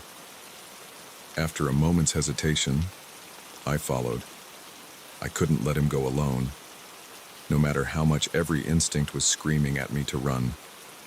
The floorboards groaned under our feet as we made our way through the foyer. The air inside was stale and heavy, thick with the smell of decay and something else. Something I couldn't quite place but that made my skin crawl. We found the stairs, a grand sweeping structure that might have been beautiful once but now was rotting and sagging. The light was definitely coming from the second floor, growing brighter as we ascended. At the top of the stairs, we paused. The crying had stopped, replaced by an eerie silence broken only by the storm raging outside. "Hello," Mike called again. "We're here to help. Where are you?" A door at the end of the hallway slowly creaked open. The flickering light spilled out, casting long, dancing shadows on the walls. We approached cautiously, peering into the room. It was some kind of study or library, the walls lined with towering bookshelves. In the center of the room was an old desk, and on it, the source of the light. A single candle, its flame dancing in a non-existent breeze. But what caught our attention was the figure huddled in the corner. It looked like an old woman, her face hidden by long, matted gray hair. "Ma'am," Mike said softly, stepping into the room. "Are you all right?" We heard crying. The figure didn't move, didn't acknowledge us in any way. I hung back in the doorway, a sense of dread growing in the pit of my stomach. Something was very, very wrong here. Mike crouched down next to the woman, reaching out to touch her shoulder. "Ma'am?" What happened next will haunt me for the rest of my days. The woman's head snapped up, and I saw her face, or rather the lack of it. Where features should have been, there was only smooth, pale skin, broken by a gaping, tooth-lined maw that opened in a silent scream. Mike recoiled, falling backward with a cry of terror. The thing that wasn't a woman unfolded itself, its body stretching and contorting in impossible ways until it loomed over us, easily 8 feet tall. I couldn't move, couldn't breathe. I watched in horror as it reached for Mike with hands that ended in long, razor-sharp claws. Mike's scream snapped me out of my paralysis. I lunged forward, grabbing his arm and yanking him away just as those deadly claws slashed through the air where he had been. "Run!" I yelled, pulling him towards the door. We sprinted down the hallway, the thing's inhuman shrieks echoing behind us. I chanced a glance over my shoulder and immediately wished I hadn't. It was crawling after us, its body twisting and writhing as it scuttled along the walls and ceiling like some monstrous spider. We practically flew down the stairs, our feet barely touching the steps. I could hear it right behind us, its claws scraping against the wood. We burst out of the front door and into the storm, not stopping, not looking back. We ran through the overgrown yard, branches whipping at our faces, mud sucking at our feet. Finally, we reached the car. I fumbled with the keys, my hands shaking so badly I could barely get them into the ignition. The engine roared to life and I slammed the car into drive, tires spinning in the mud before finally finding purchase. As we sped away, I allowed myself one last look in the rearview mirror. There, standing in the middle of the road, was the thing from the house. It raised one grotesquely long arm, almost as if it was waving goodbye. We drove for hours, not speaking, not stopping until we were far, far away from that house. We never spoke about what happened that night, not to each other, not to anyone. Who would believe us? But sometimes, late at night when the wind is howling and the shadows seem to move on their own, I think about that house. I wonder if it's still there, waiting for the next unlucky travelers to seek shelter from the storm. And I wonder, with a fear that never quite goes away, if that thing is still there too, waiting patiently for someone else to hear its cry for help. So if you're ever driving on a stormy night and you see an old, abandoned house, don't stop. Don't seek shelter. Keep driving, no matter how bad the weather gets. Because sometimes, the storm isn't the most dangerous thing out there, and some doors, once opened, can never truly be closed again.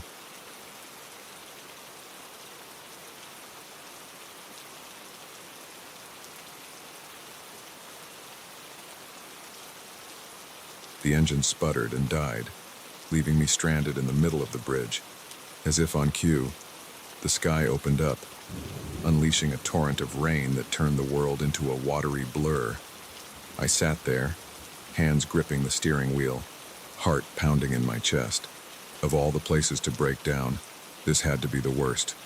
I'd been driving for hours, trying to outrun both the storm and my own thoughts. The fight with my girlfriend, the stress of my job, the feeling that my life was spiraling out of control. I thought a long drive might clear my head.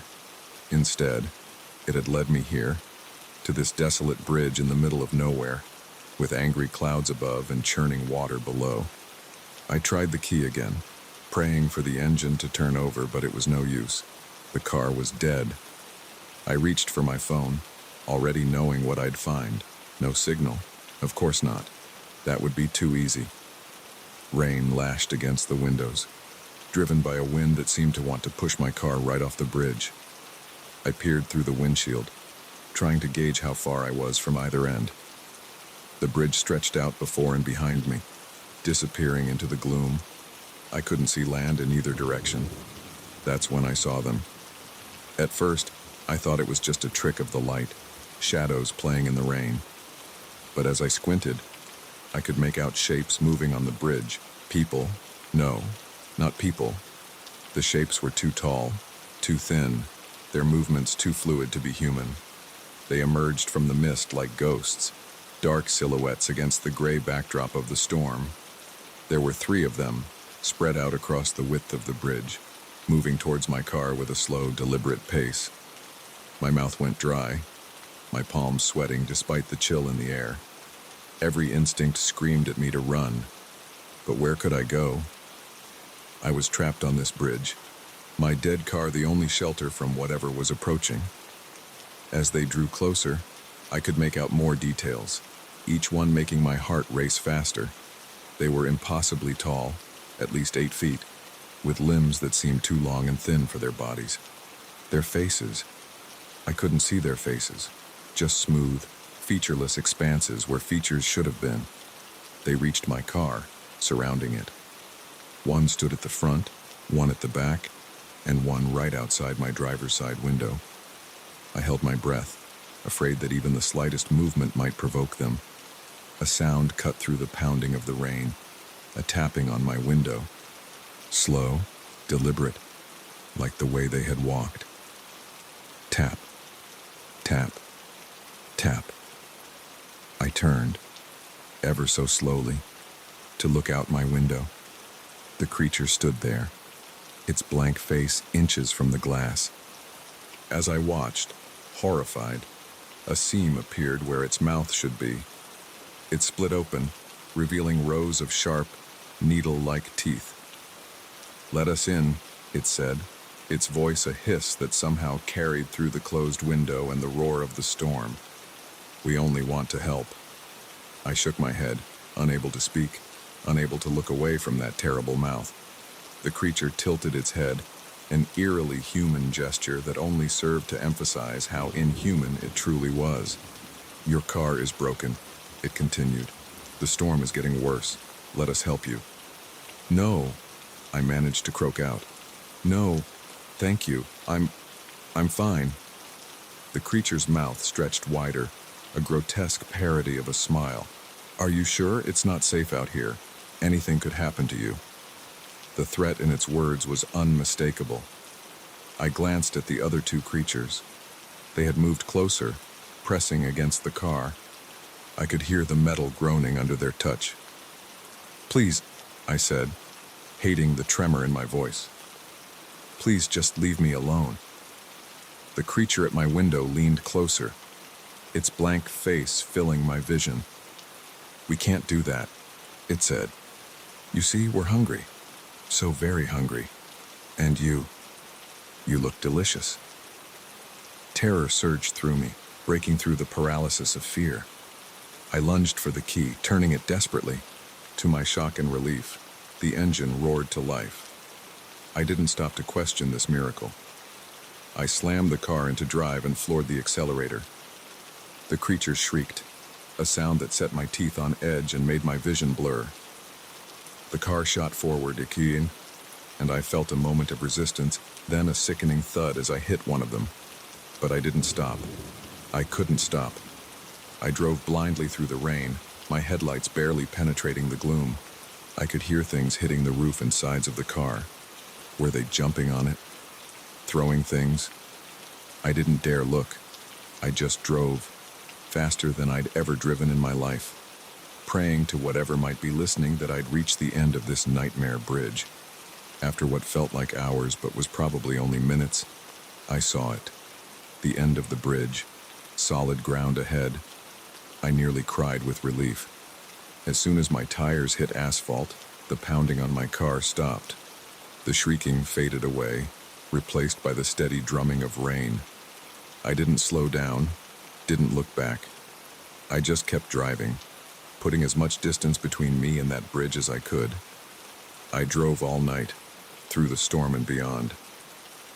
When the sun finally rose, I found myself in a small town I didn't recognize. I pulled into a diner parking lot, my hands shaking as I turned off the engine. In the harsh light of day, I examined my car. There were dents all over the roof and hood and long scratches down the sides. The back window was cracked, spiderweb patterns spreading across the glass. But it was the smear of something dark and viscous across the front bumper that made my stomach turn. I couldn't bring myself to look at it too closely.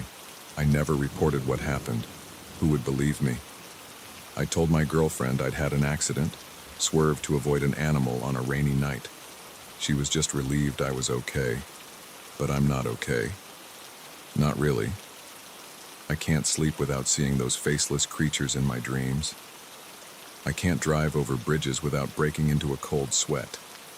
And every time it rains, I find myself checking the shadows, sure that I'll see those tall, thin shapes emerging from the gloom. I don't know what those things were, or why they chose me that night. Were they some kind of monsters, aliens, demons, or something else entirely, something our human minds can't comprehend? All I know is that they're out there, waiting on lonely bridges and deserted roads, waiting for someone's car to break down, for someone to be vulnerable and alone, waiting to help.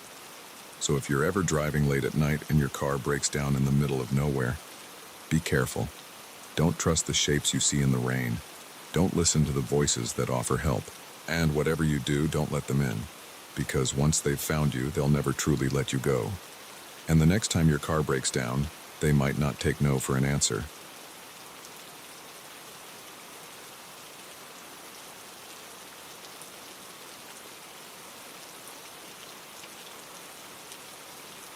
Flash of lightning illuminated the cave entrance, a gaping maw in the mountainside that seemed to beckon me forward. I hesitated, caught between the fury of the storm at my back and the unknown darkness ahead. Another crack of thunder made the decision for me. I plunged into the cavern, the sound of my ragged breathing echoing off the damp stone walls. I hadn't planned on going spelunking that day. It was supposed to be a simple day hike, a chance to clear my head and escape the pressures of my job and my failing relationship. But as I climbed higher into the mountains, the weather turned treacherous. The blue sky darkened to an ominous gray, and before I knew it, I was caught in one of the most violent storms I'd ever seen. Now, as I stood just inside the cave entrance, watching sheets of rain lash the forest outside, I tried to calm my racing heart. It's just a storm, I told myself. It'll pass soon, and then I can make my way back down the mountain. I fumbled in my backpack for my flashlight, grateful that I'd thought to pack it. The beam cut through the darkness, revealing a passage that stretched deeper into the mountain. Curious despite my apprehension, I took a few steps forward. That's when I saw them. At first, I thought they were just odd formations in the rock, tricks of light and shadow. Moved my flashlight beam across the cave wall. I realized I was looking at paintings.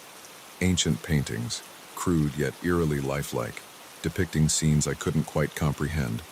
There were human figures, stick-like and primitive, arranged in what looked like a circle. In the center of the circle was something else, something that made my skin crawl just looking at it. It was larger than the human figures, its form a twisted mass of tentacles, or perhaps elongated limbs. Where its head should have been, the painting showed only a dark void. I stepped closer, fascinated despite the unease growing in the pit of my stomach. As I examined the paintings, I noticed something odd. They seemed to be moving, ever so slightly, as if the figures were shifting position when I wasn't looking directly at them. I blinked hard, sure I was imagining things. When I looked again, the paintings were still, just ancient art on a cave wall, nothing more. I laughed nervously, the sound echoing in the empty cavern. "Get a grip," I muttered to myself. "It's just your imagination playing tricks on you." But as I turned to head back to the cave entrance, my flashlight beam caught something that made my blood run cold. There, on the opposite wall, was a handprint, a fresh handprint, still glistening wetly in the light. I stumbled backward, my heart pounding in my chest. That hadn't been there before, I was sure of it. I swept my flashlight around the cave, half expecting to see someone, or something, lurking in the shadows. But I was alone. Or was I? A sound reached my ears then, so faint I almost missed it. A whisper, like dry leaves skittering across stone. It seemed to be coming from deeper within the cave. Every instinct screamed at me to run, to get out of the cave and take my chances with the storm. But a morbid curiosity kept me rooted to the spot. What if someone was hurt back there? What if they needed help? "Hello?" I called out, my voice shaky. "Is someone there?" The whispering stopped abruptly. For a long moment, there was only silence. Then, just as I was about to convince myself I'd imagined the whole thing, I heard it. A voice, distant and distorted, as if coming from the bottom of a deep well. "Help us," it said. "Please, help us." I took a step forward, then another.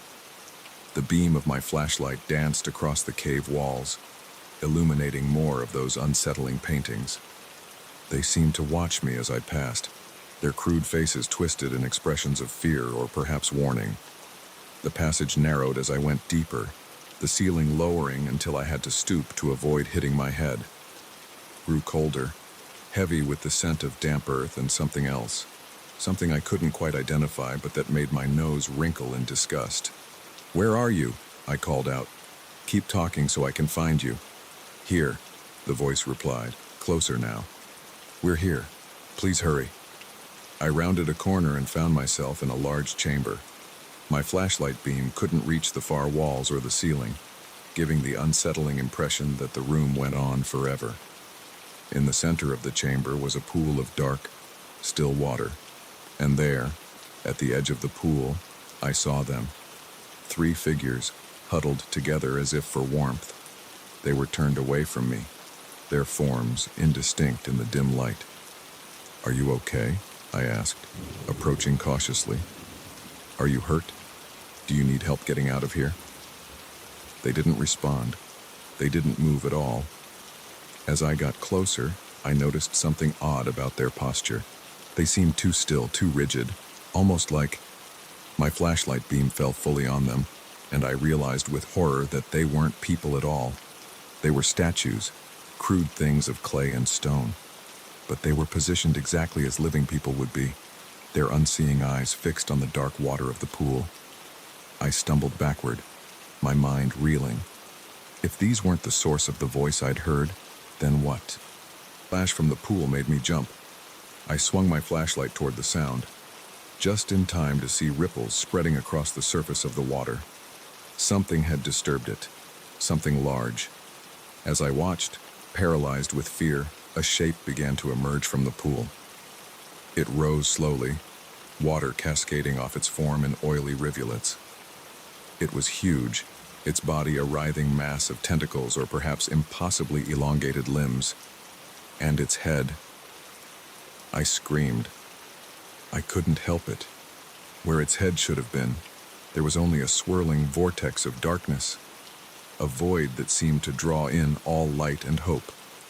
It was the thing from the paintings, the ancient, terrible thing that the primitive artists had tried to capture on the cave walls. And it was real. It was here. "Thank you for coming," it said, its voice the same one that had called for help. But now I could hear the malevolence in it, the ancient hunger. "We've been waiting so long for someone to join us." I turned and ran, dropping my flashlight in my panic. I fled through the dark passages, my hands scraping against the rock walls as I desperately sought the way out. Behind me, I could hear it coming, its many limbs scrabbling against the stone, its bulk squeezing through passages that should have been too small for it. By some miracle, I found the cave entrance, burst out into the storm, rain lashing my face and wind howling in my ears. But I didn't stop. I ran down the mountain, slipping and sliding on the wet rocks, branches whipping at my face as I plunged through the underbrush. I didn't stop running until I reached my car, parked at the trailhead. As I fumbled with my keys, I glanced back up the mountain. There, silhouetted against the stormy sky, I saw a shape, a massive, writhing shape that seemed to dwarf the trees around it. I got in my car and drove away as fast as I could, not stopping until I was miles away from that cursed mountain. I never told anyone what happened that day.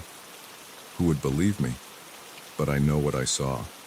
I know what's waiting in that cave, hungry and patient, ready to lure in the next unsuspecting hiker who seeks shelter from the storm. So if you're ever hiking in the mountains and you find yourself caught in a sudden storm, be careful where you seek shelter. Some caves are better left unexplored, and some things that call for help don't really need saving at all. They're just hungry, and they've been waiting a very, very long time for dinner to arrive.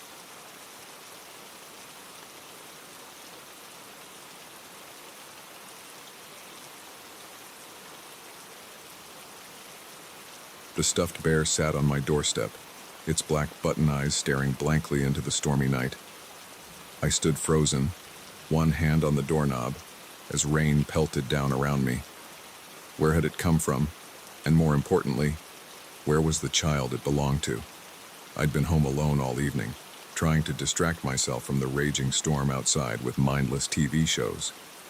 The power had flickered a few times, but thankfully had stayed on. It was just past midnight when I heard it, a sound so faint I almost missed it over the howling wind and pounding rain. A child's cry. At first I thought I'd imagined it, but then I heard it again, louder this time. It seemed to be coming from right outside my front door. Without thinking, I rushed to open it, expecting to find a lost child seeking shelter from the storm. Instead, I found nothing. Just the rain-soaked porch and the stuffed bear, looking for all the world like it had been carefully placed there. I picked up the toy, water dripping from its matted fur. It was old, well-loved, the kind of stuffed animal a child would be devastated to lose. But there was no child in sight. "Hello," I called out, peering into the darkness. "Is anyone there?" The only answer was a crack of thunder that shook the windows. I stepped back inside, clutching the bear, and closed the door. My heart was racing, and I couldn't shake the feeling that something was very, very wrong. I set the bear on the coffee table and grabbed my phone, intending to call the police. But as I dialed, I realized there was no signal. The storm must have knocked out the cell towers. Another cry pierced the night, louder this time. It was definitely coming from outside. I rushed to the window, pulling back the curtain to look out. For a moment, I saw nothing but rain and darkness. Then, a flash of lightning illuminated the street, and I saw her, a little girl, no more than 6 or 7, standing in the middle of the road. She was soaked to the bone, her long dark hair plastered to her face, and she was staring directly at my house. Without hesitation, I grabbed my raincoat and ran outside. Child or no child, I couldn't leave her out there in this storm. "Hey," I called out, jogging towards her. "Are you okay? Where are your parents?" As I got closer, I realized something was off. The girl hadn't moved, hadn't reacted to my voice at all. She just stood there, rain streaming down her face, her eyes fixed on a point just over my shoulder. I slowed my approach, a chill that had nothing to do with the rain running down my spine. "Sweetie, can you hear me?" I was just a few feet away from her now, close enough to see that her skin was pale, almost translucent in the dim light. Close enough to notice that she wasn't blinking, wasn't even seeming to breathe. Suddenly, her head snapped towards me, her eyes locking onto mine. I stumbled backward. A scream caught in my throat. Her eyes were completely black. No whites, no iris, just endless pools of darkness. "Where is he?" she asked, her voice a raspy whisper that somehow carried over the storm. Who?" I stammered, my feet rooted to the spot in terror. "My bear," she said. "You took him. I want him back." I opened my mouth to respond, to tell her the bear was in my house, that she could have it back. But before I could speak, she was gone, not running away, not fading into the darkness. She simply wasn't there anymore, as if she'd never existed at all. I ran back to my house, slamming the door behind me and locking it with shaking hands. I leaned against it, my heart pounding so hard I thought it might burst from my chest. What had I just seen? It couldn't be real. It had to be a hallucination, a trick of the light and the storm. But as I turned around, I saw something that made my blood run cold. The bear was gone. In its place, on the coffee table, was a puddle of water. And next to it, written in what looked horribly like blood, were 2 words, "Thank you." I didn't sleep that night. I sat huddled on my couch, every light in the house blazing, jumping at every creak and groan of the old building settling. When dawn finally broke, I was exhausted, my eyes gritty from lack of sleep and too much crying. In the light of day, it all seemed absurd. A ghost child, a haunted stuffed animal. It had to have been a dream, a vivid nightmare brought on by stress and the storm. But as I went to make coffee, desperate for caffeine, I saw something that stopped me in my tracks. There, on my front porch, visible through the kitchen window, was a small wet footprint. A child's footprint. I called in sick to work that day. I couldn't bear the thought of leaving the house. Instead, I spent hours researching local history, looking for any stories of missing children, of accidents on my street. What I found chilled me to the bone. 50 years ago, almost to the day, a little girl had gone missing in this very neighborhood. She had last been seen chasing after her favorite toy, a stuffed bear, which had blown away in a storm. Neither she nor the bear were ever found. As I stared at the old newspaper article, my hands shaking, I heard something that made my heart stop, a child's laughter coming from right outside my front door. I looked up, dreading what I might see. There, peering in through my window, was the girl. She was smiling now, her black eyes crinkled at the corners. In her arms, she clutched the stuffed bear. As I watched, paralyzed with fear, she raised one hand and waved. Then, slowly, she faded away, taking the bear with her. I moved out of that house the very next day. I told my landlord some story about a job transfer, about needing to be closer to family. I couldn't bring myself to tell him the truth. Even now, years later, I can't drive down that street without my heart racing.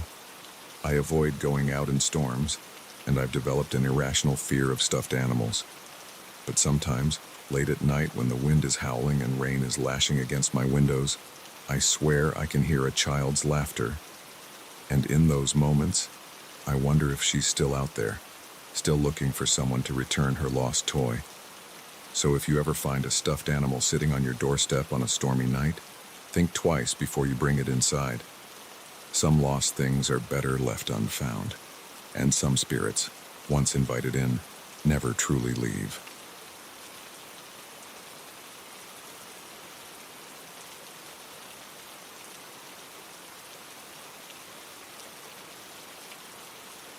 The first hidden door I discovered was behind the old mahogany bookcase in the study.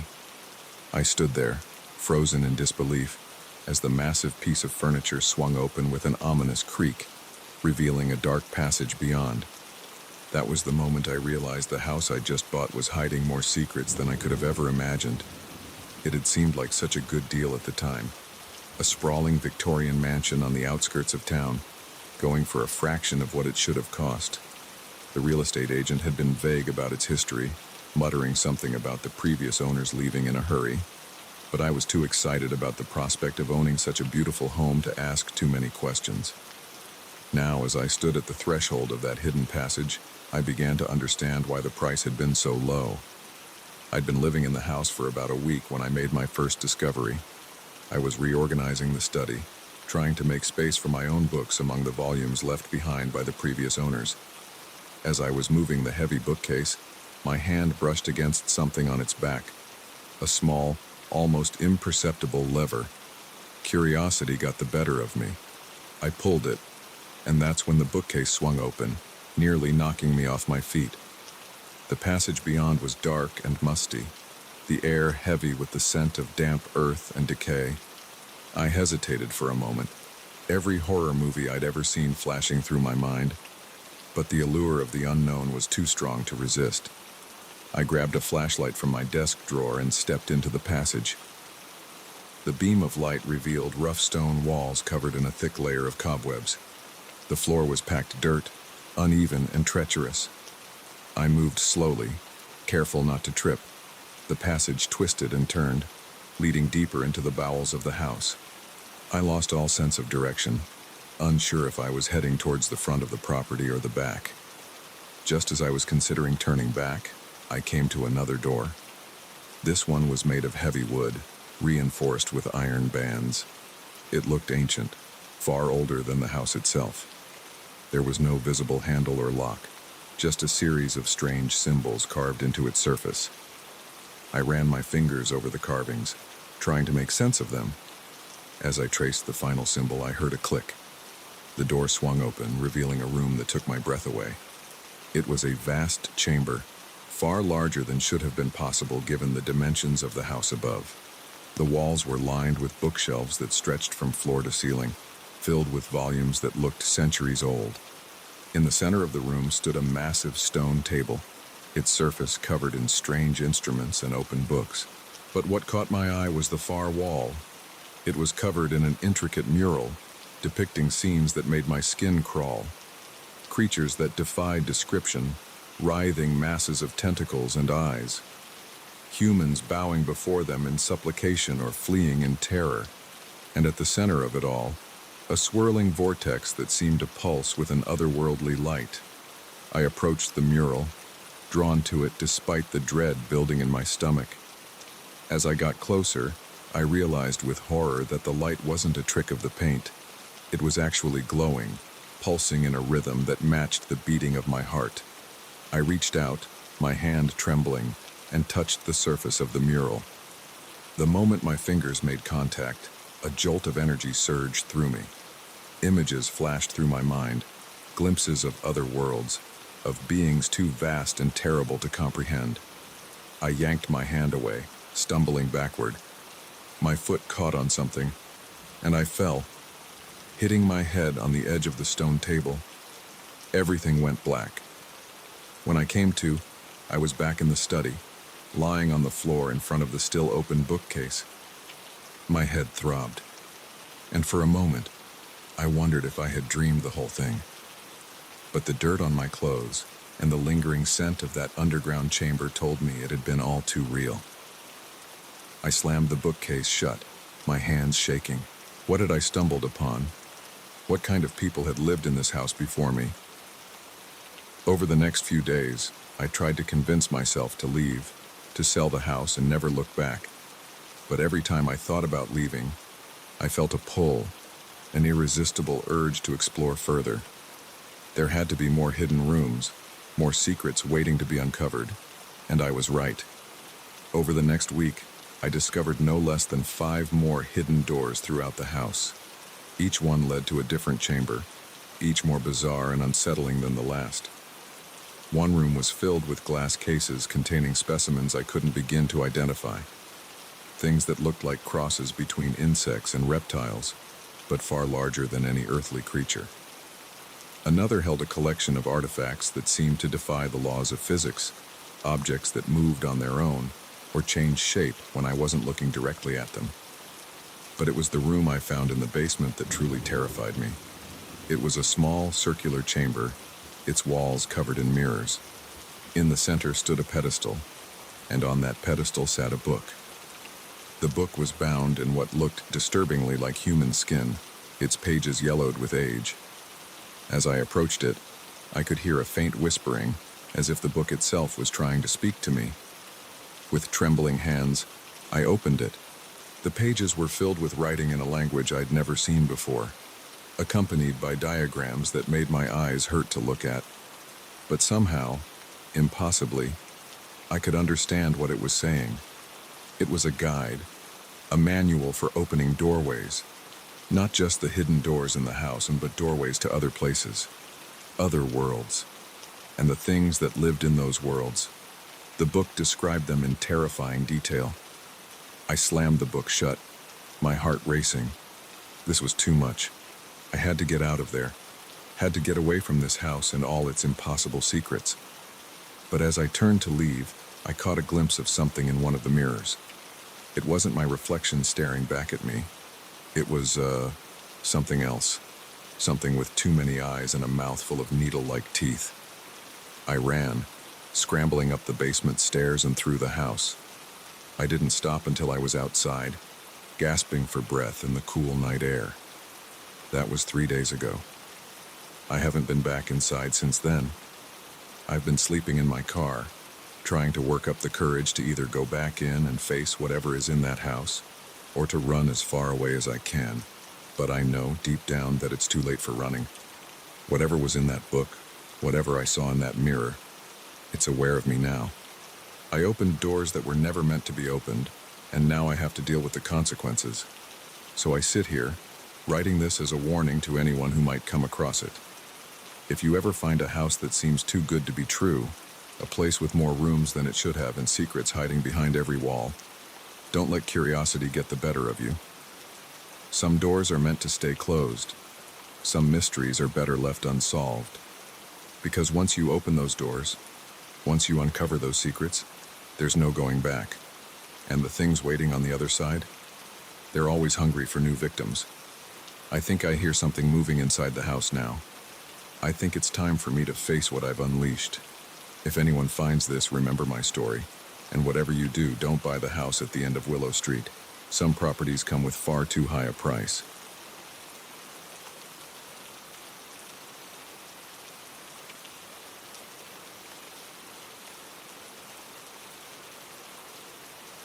The woman's eyes were wild with terror as she pounded on the gas station door. Rain plastered her hair to her face, and she kept glancing over her shoulder as if expecting something to emerge from the darkness. I hesitated, my hand on the lock. It was past midnight, and I was the only one working the graveyard shift. Opening the door went against every safety protocol, but the desperation in her face made me pause. I've been working at Pete's Gas & Go for about 6 months now, and I've seen my fair share of strange customers. Drunk college kids stumbling in at 3 a.m. for snacks, truckers with 1,000-yard stares buying their 5th cup of coffee, even the occasional shady character that made me glad for the bulletproof glass around the register. But I'd never seen anyone like this woman. She couldn't have been much older than me, maybe mid-20s, but the fear in her eyes made her look both younger and older at the same time. Her clothes were soaked through, mud caking her jeans and sneakers. There was a wild, hunted look about her that set off every alarm bell in my head. Against my better judgment, I cracked the door open. "Ma'am, are you okay?" She practically fell into the store, her breath coming in ragged gasps. "Please," she panted, "you have to help me. They're after me." I quickly locked the door behind her, my heart racing. "Who's after you? Should I call the police?" She shook her head violently, sending droplets of water flying. "No, no police. They wouldn't believe me. No one would." I led her to the small seating area where truckers sometimes ate their microwave burritos. She collapsed into a chair, her whole body shaking. I grabbed a bottle of water from the cooler and handed it to her. "Here, drink this. Take a deep breath and tell me what's going on." She gulped down half the bottle before speaking. "My name's Sarah. I was driving home from visiting my sister. The storm hit, and I took a wrong turn trying to find a shortcut." I nodded, encouraging her to continue. Outside, the rain pounded against the windows, and lightning illuminated the empty parking lot in brief, electric flashes. I ended up on this old road, miles from anywhere.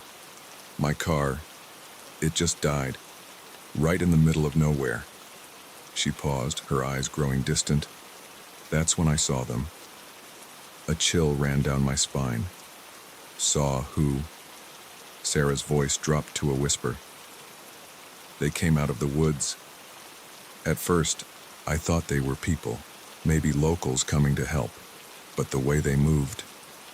She shuddered. It wasn't right, too fluid, like their bones weren't solid, and their faces. She trailed off, her eyes filling with tears. I wanted to comfort her, to tell her it was just her imagination playing tricks on her in the storm, but something in her voice, in the raw terror in her eyes, made me hold my tongue. "What about their faces?" I asked softly. "They didn't have any," she whispered. "Just smooth, blank skin where features should be. But somehow, I could feel them looking at me. Hungry, so hungry." I felt the hairs on the back of my neck stand up. This had to be some kind of delusion, right? Maybe she'd hit her head when her car broke down, or maybe, a movement outside caught my eye. I turned to look, and for a split second, I saw something that made my blood run cold. A figure, impossibly tall and thin, gliding across the parking lot. Its head turned towards the store, and even through the rain-streaked glass, I could see the smooth, featureless expanse where a face should have been. I blinked, and it was gone. Just an empty parking lot and the relentless rain. When I turned back to Sarah, she was staring at me with wide eyes. "You saw it, didn't you?" she whispered. I opened my mouth to deny it, to rationalize what I'd seen, but the words wouldn't come. Instead, I found myself nodding. Sarah let out a choked sob. "They followed me. Oh God, they followed me here." I tried to stay calm, to think rationally. "Okay, let's call the police. Whatever's out there, they can help."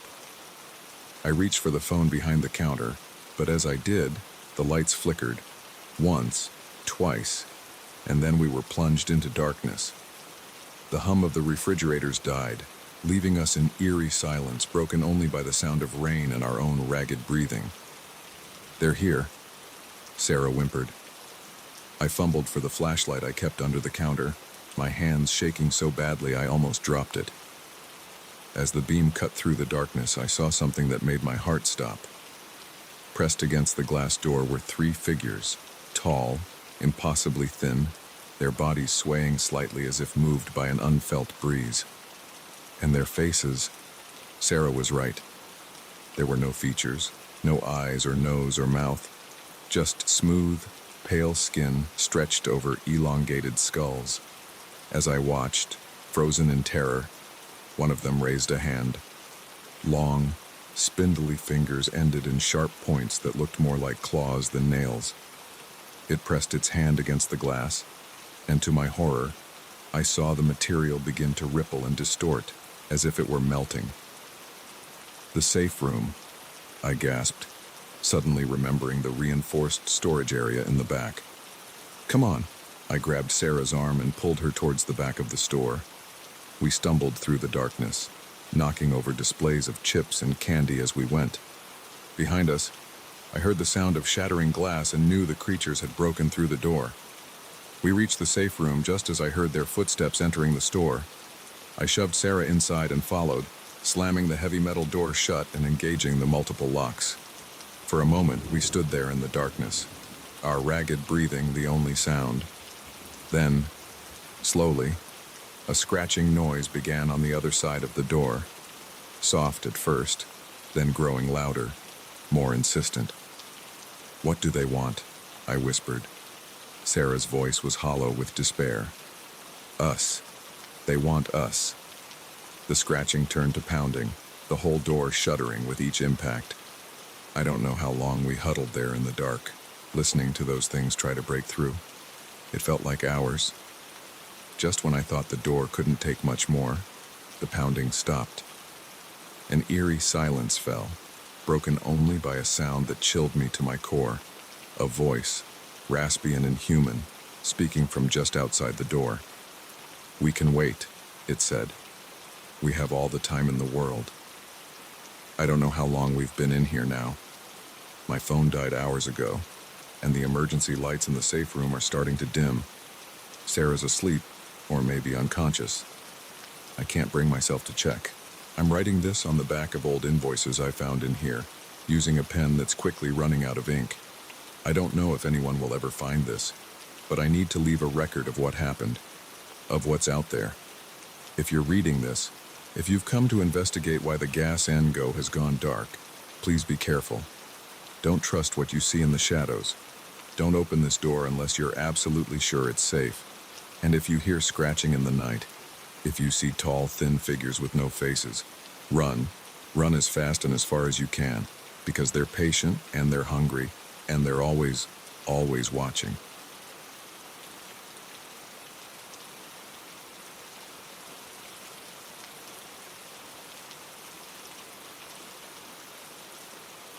The figure stood motionless in the downpour, a dark silhouette against the gray curtain of rain. I blinked, certain my tired eyes were playing tricks on me. But when I looked again, it was still there, standing at the edge of the woods that lined the lonely stretch of road. I'd been driving for hours, pushing through the relentless storm to get home after a grueling business trip. The monotony of the windshield wipers and the hiss of tires on wet asphalt had lulled me into a trance-like state. But the sight of that figure jolted me back to full alertness. As I drew closer, I could make out more details. It was tall, unnaturally so, its limbs too long and thin to be human. It wore what looked like a tattered black cloak that rippled in the wind. But it was the face, or rather, the lack of one, that made my blood run cold. Where features should have been, there was only a smooth, pale expanse of skin. I gripped the steering wheel tighter, my knuckles turning white. Every instinct screamed at me to floor it, to speed past this impossible apparition. But as I approached, the figure suddenly moved. It turned its featureless face towards me and took a single, fluid step onto the road. I slammed on the brakes, my car fishtailing on the wet asphalt. For a heart-stopping moment, I thought I was going to hit it. But somehow, I managed to bring the car to a shuddering stop just inches from where it stood. Time seemed to stand still. Rain hammered on the roof of my car, but I barely heard it over the pounding of my own heart. The figure stood there, motionless, water streaming off its form. I couldn't tear my eyes away from that blank face. Even without eyes, I could feel it staring at me, through me. Then, slowly, it raised one impossibly long arm and pointed off into the woods. I don't know what possessed me in that moment. Fear, curiosity, some primal instinct I couldn't name. Whatever it was, I found myself reaching for the door handle.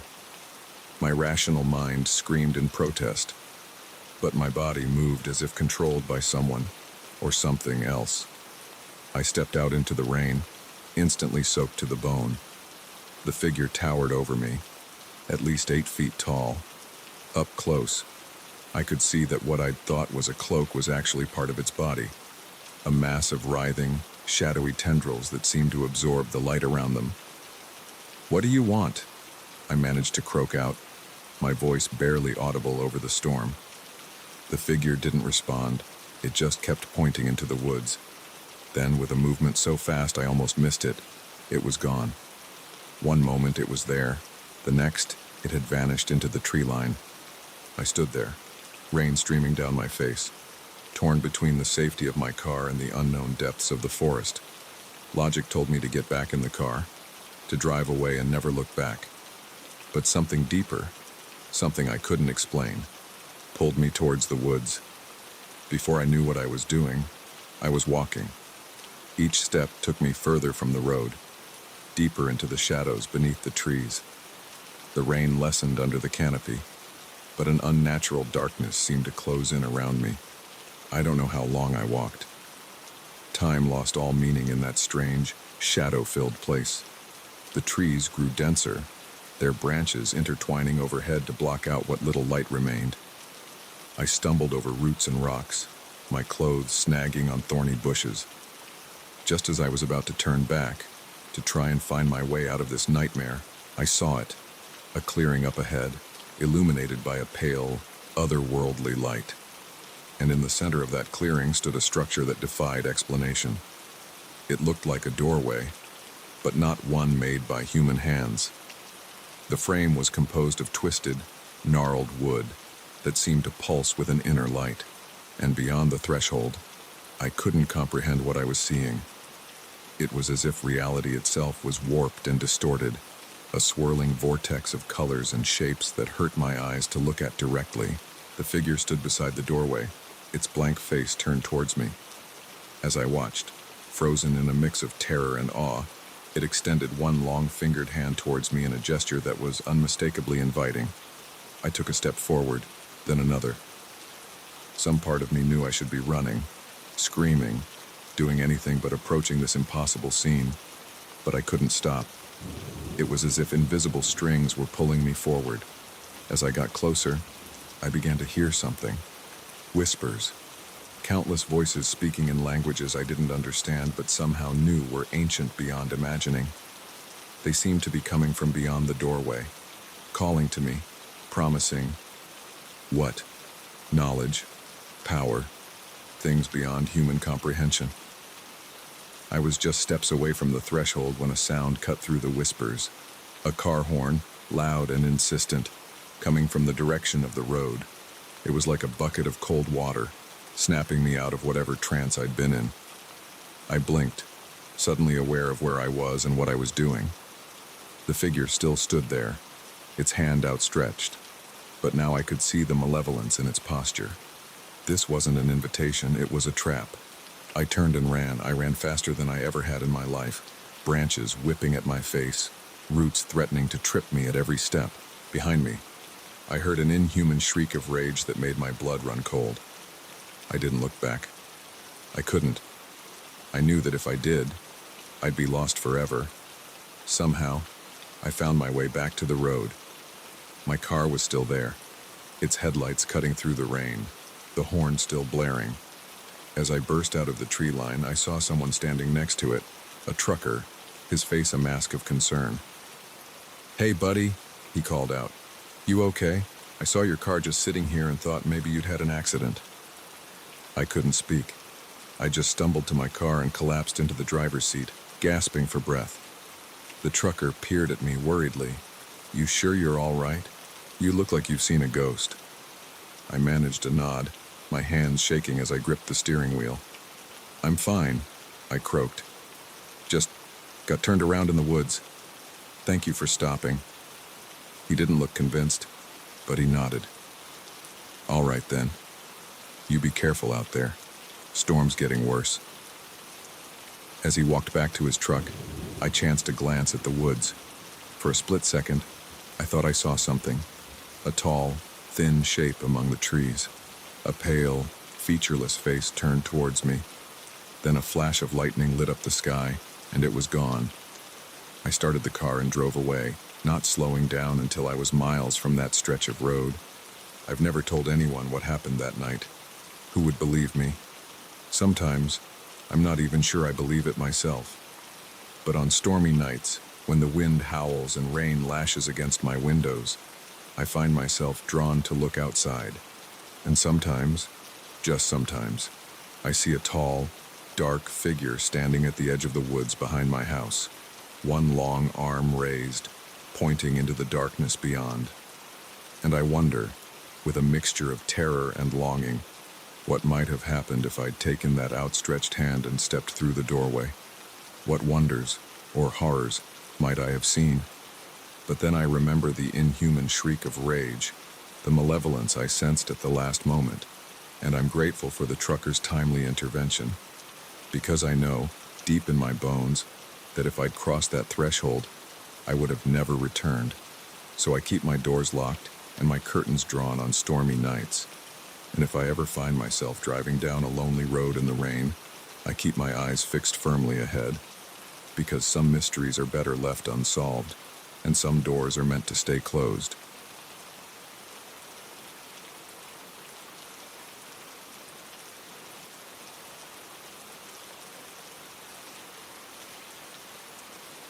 The water crept up the basement stairs, inch by relentless inch. I stood at the top, watching helplessly as years of memories and mementos were slowly swallowed by the murky flood. But it wasn't the loss of possessions that sent a chill down my spine. It was the realization that the water seemed to be coming from somewhere it shouldn't, somewhere impossible. I'd lived in this house for nearly a decade, weathering countless storms without issue. But this one was different. The rain had been falling for days, a constant deluge that turned the world outside into a gray, sodden mess. At first, I wasn't worried. The house had always been dry, its foundation solid. But then I heard it, a low, gurgling sound coming from the basement. When I opened the door to investigate, I was met with a rush of cold, damp air and the sight of water steadily rising up the stairs. I spent the next few hours frantically trying to salvage what I could, hauling boxes and furniture up to the main floor. It was as I was making what I hoped would be my final trip down that I noticed something odd. The water wasn't just coming up through the usual spots, the drain in the floor, the small cracks in the walls. No, it seemed to be emanating from a specific point, a dark corner of the basement I'd never paid much attention to before.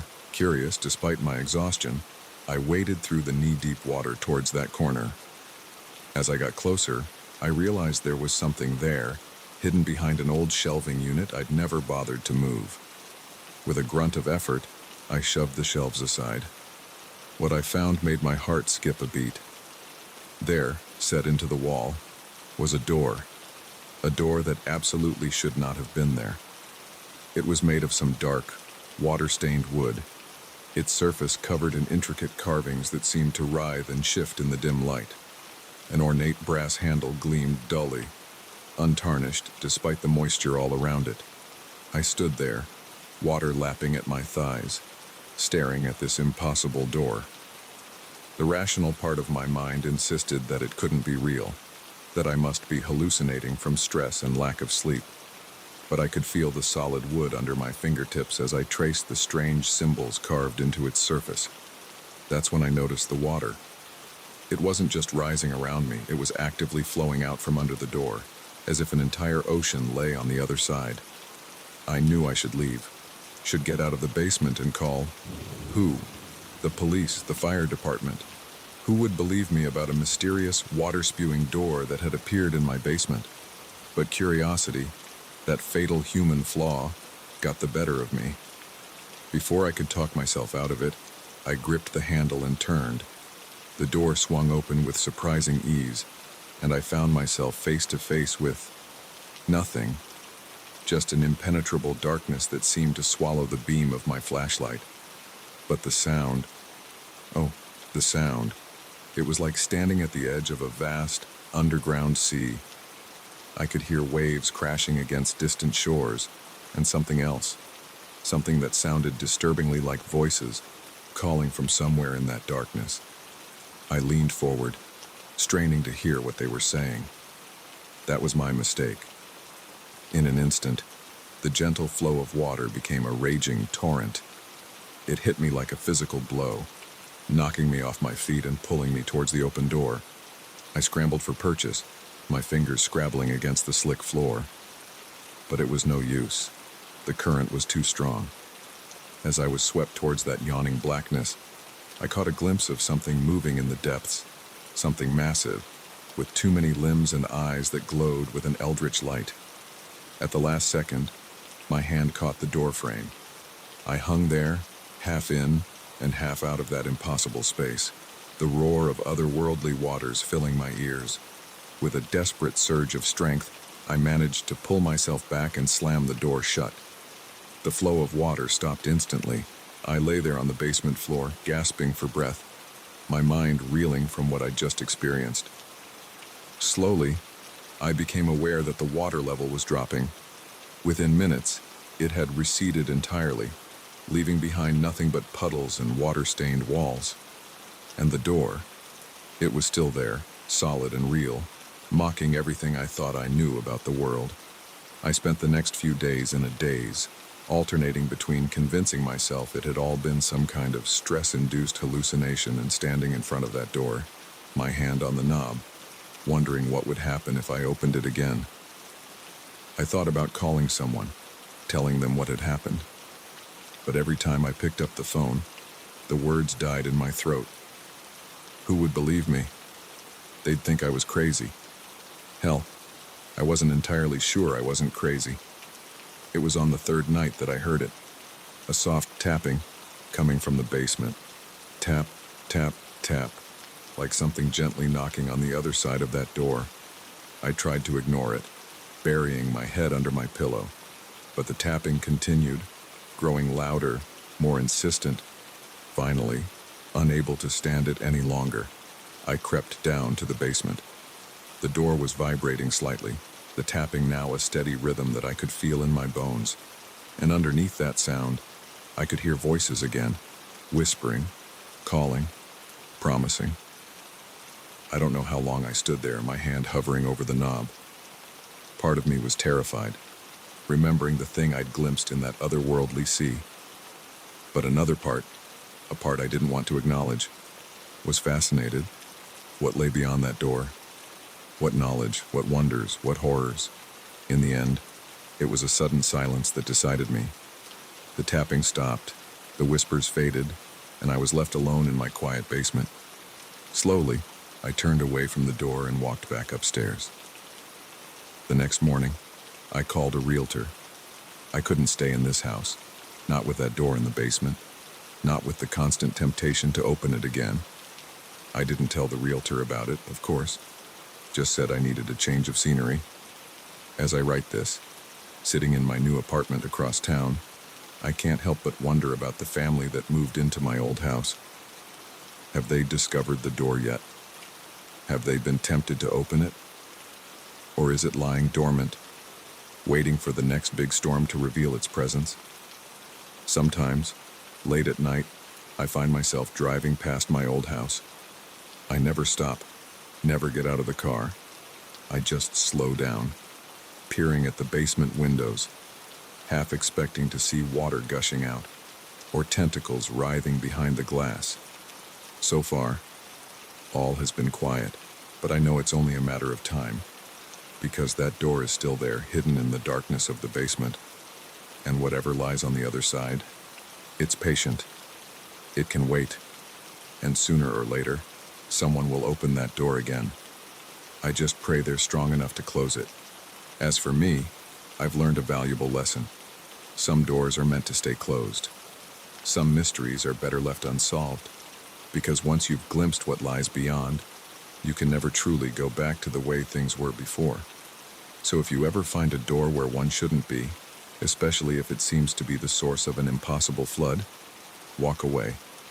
No matter how curious you are, no matter what promises you hear whispered from the other side, walk away and don't look back, because some waters run far deeper than we can imagine, and some tides, once unleashed, can never be turned back.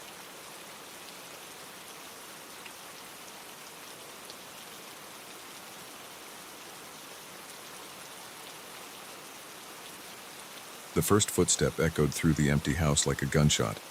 I froze, my heart pounding in my chest, straining to listen. It came again, a slow, deliberate step creaking across the floorboards above me. But that was impossible. I was supposed to be alone. I'd been house-sitting for my friend Sarah for a week, enjoying the solitude of her sprawling Victorian home on the outskirts of town. It was a welcome break from my cramped apartment and noisy neighbors. The first few days had been blissfully peaceful, just me and the gentle creaking of the old house settling. But then the storm hit. It had been raging for 3 days now. Sheets of rain lashing against the windows, wind howling through the eaves. The power had flickered on and off, plunging the house into darkness for hours at a time. It was during one of these blackouts that I first heard the noises. At first, I dismissed them as the storm playing tricks on me. Old houses make all sorts of strange sounds, especially in bad weather. But as the days wore on, the noises became more distinct, more deliberate. Footsteps crossing the attic floor, the sound of furniture being moved, and once, terrifyingly, what sounded like a child's laughter. I'd checked the entire house multiple times, armed with a flashlight and Sarah's old baseball bat, but I never found anything out of place, no signs of an intruder. I was starting to think I was losing my mind. Until now, there was no mistaking that sound. Someone or something was up there. I stood at the base of the attic stairs, my hand gripping the bat so tightly my knuckles were white. The footsteps had stopped, but I could hear something else now, a soft scratching sound, like nails dragging across wood. "Hello?" I called out, my voice embarrassingly shaky. "Is someone there?" Silence. Then, so faint I almost missed it, a whisper. "Help us." A chill ran down my spine. Us. How many people were up there? Against every instinct screaming at me to run, I took a step up the stairs. The old wood creaked under my weight, and I winced at the noise. Another step. Another. The scratching sound grew louder. As I reached the top of the stairs, I fumbled for the light switch. It clicked uselessly. The power was still out. I raised my flashlight, its beam cutting through the gloom of the attic. The attic was cluttered with the usual detritus of a long-lived-in home. Old furniture draped in sheets, boxes of Christmas decorations, trunks filled with who knows what. But my eyes were drawn to the far corner, where the scratching sound was coming from. There, huddled behind a stack of boxes, I saw movement. My breath caught in my throat as the beam of my flashlight fell on them. 3 figures, small and thin, their skin pale as milk. Children? No, not children. Their limbs were too long, too jointed, and their faces. I stifled a scream. Where eyes should have been, there were only dark, empty sockets. Their mouths were too wide, filled with needle-like teeth. They shrank back from the light, hissing softly, but one of them, the largest, stepped forward. When it spoke, its voice was a raspy whisper that seemed to come from everywhere and nowhere at once. "You came," it said. "We've been waiting so long." I stumbled backward, nearly falling down the stairs. What are you?" I managed to choke out. The creature tilted its head, an eerily human gesture. "We are the forgotten ones, the left behind, and you. You are our way out." As it spoke, the other 2 began to uncurl themselves, rising to their full height. They were taller than I'd first thought, their limbs unfolding like some grotesque origami. "Stay back," I warned, raising the bat. But my arms were shaking so badly I doubt I could have swung it if I'd tried. The leader took another step forward. "We mean you no harm," it said, its lipless mouth forming the words with difficulty. "We only want to be free, to live again." "Is that so much to ask?" I shook my head, unable to comprehend what I was hearing. "I don't understand. How long have you been up here?" A sound came from the creature that might have been a laugh. "Time means nothing to us anymore. We have been here since the house was built, waiting, watching, hoping someone would find us." As it spoke, memories began to surface. Stories Sarah had told me about the house, how the original owners had disappeared mysteriously, how subsequent families had fled in the night, leaving all their possessions behind, how no one ever stayed in the house for long. "What do you want from me?" I asked, though I feared I already knew the answer. The creature's mouth stretched into a terrible smile. "Only a small thing. A trade, of sorts. Your life for ours. 3 of us. 1 of you. It's more than fair, don't you think? I felt a scream building in my throat. But before I could let it out, the power suddenly came back on. The attic was flooded with harsh electric light, and the creatures shrieked in pain, covering their eyeless faces. I didn't wait to see what would happen next. I turned and ran, taking the stairs 2 at a time.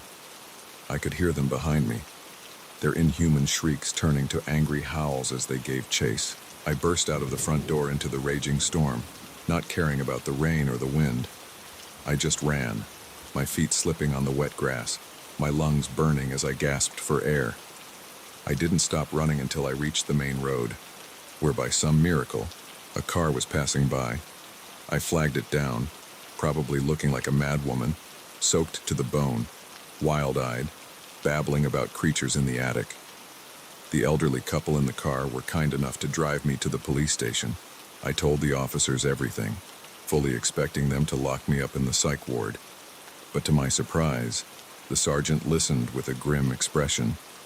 "You're not the first," he said when I'd finished my story.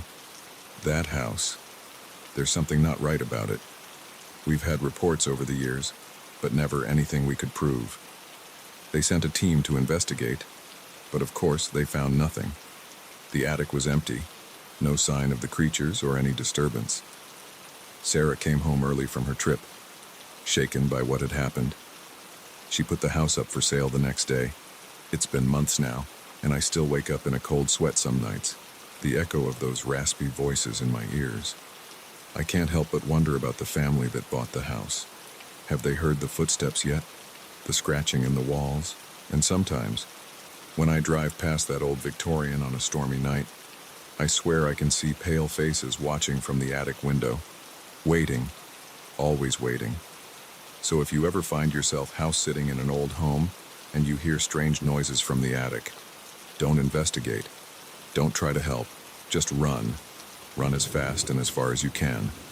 Because some things are better left undisturbed, and some offers, no matter how fair they might seem, come at far too high a price.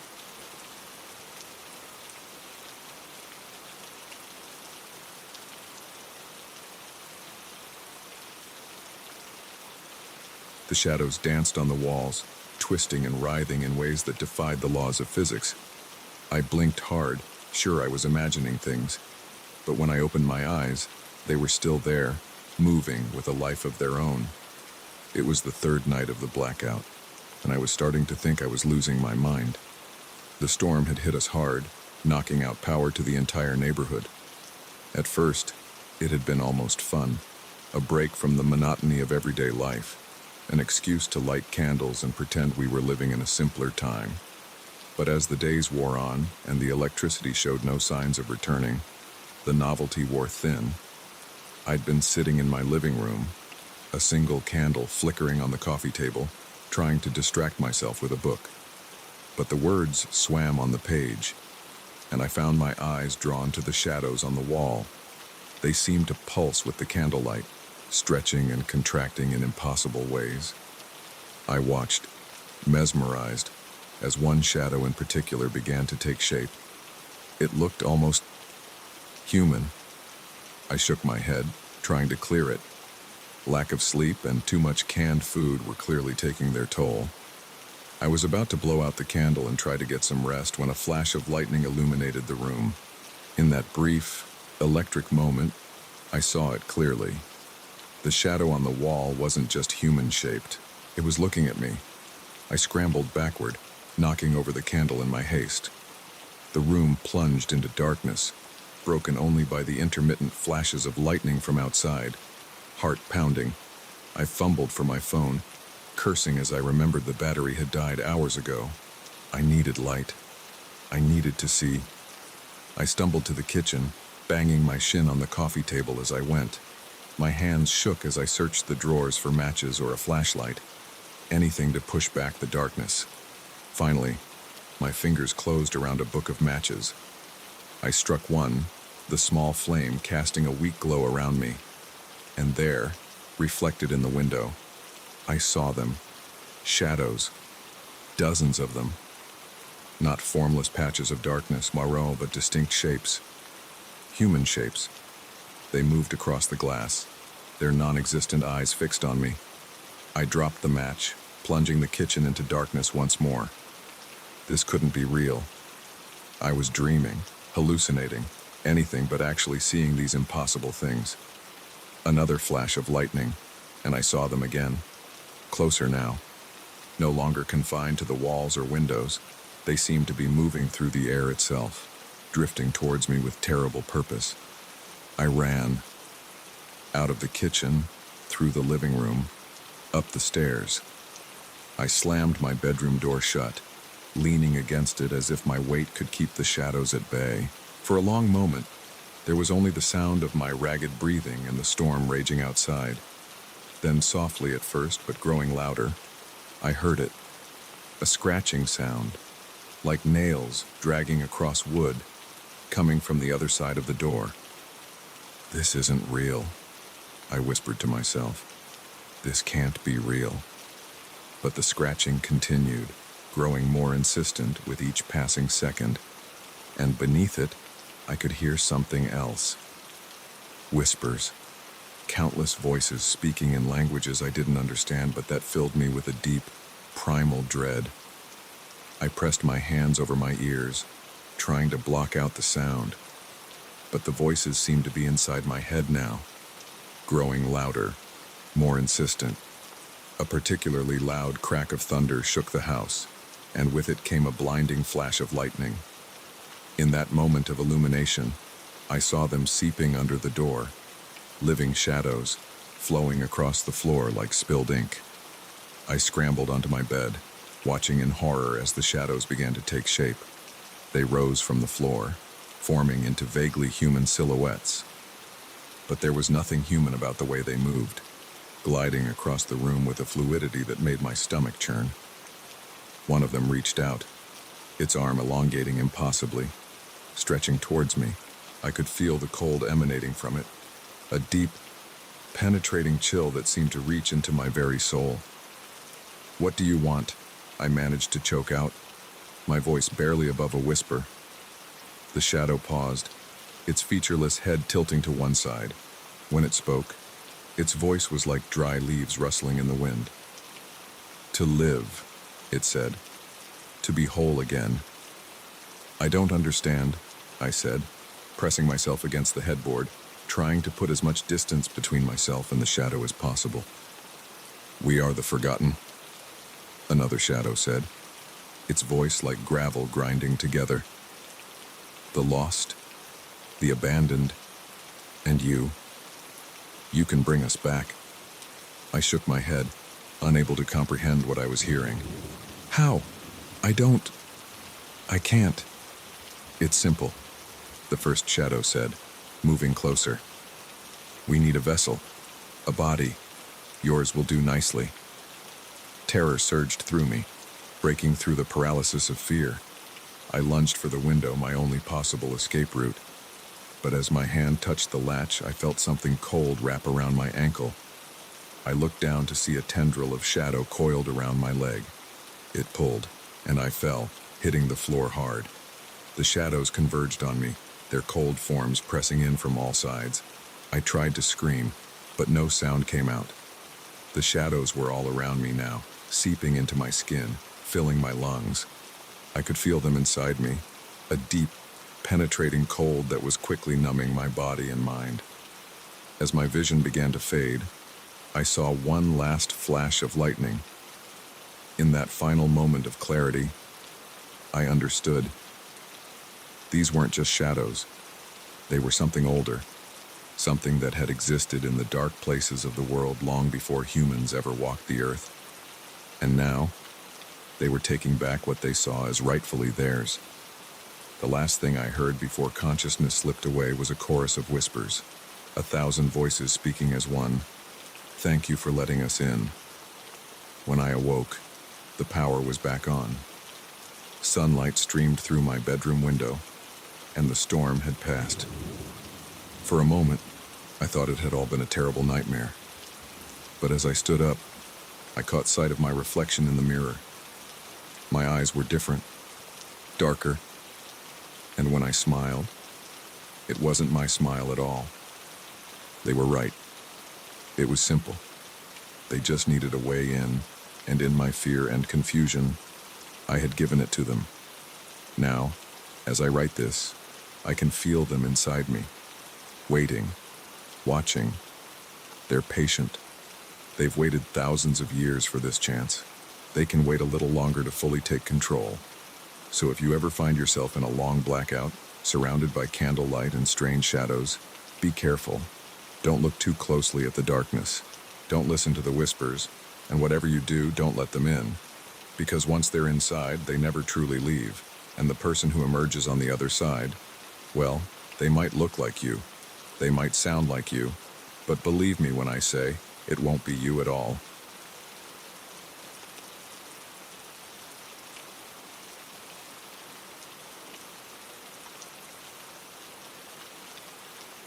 The rusted padlock crumbled in my hand, decades of neglect finally giving way. The heavy door creaked open, revealing the yawning darkness beyond. As the beam of my flashlight cut through the gloom, I couldn't shake the feeling that we were about to stumble into something we shouldn't. "Are you sure about this?" Sarah whispered, her breath visible in the chilly night air. I nodded, trying to project more confidence than I felt. "Come on. It'll be an adventure. How often do you get to explore an abandoned asylum?"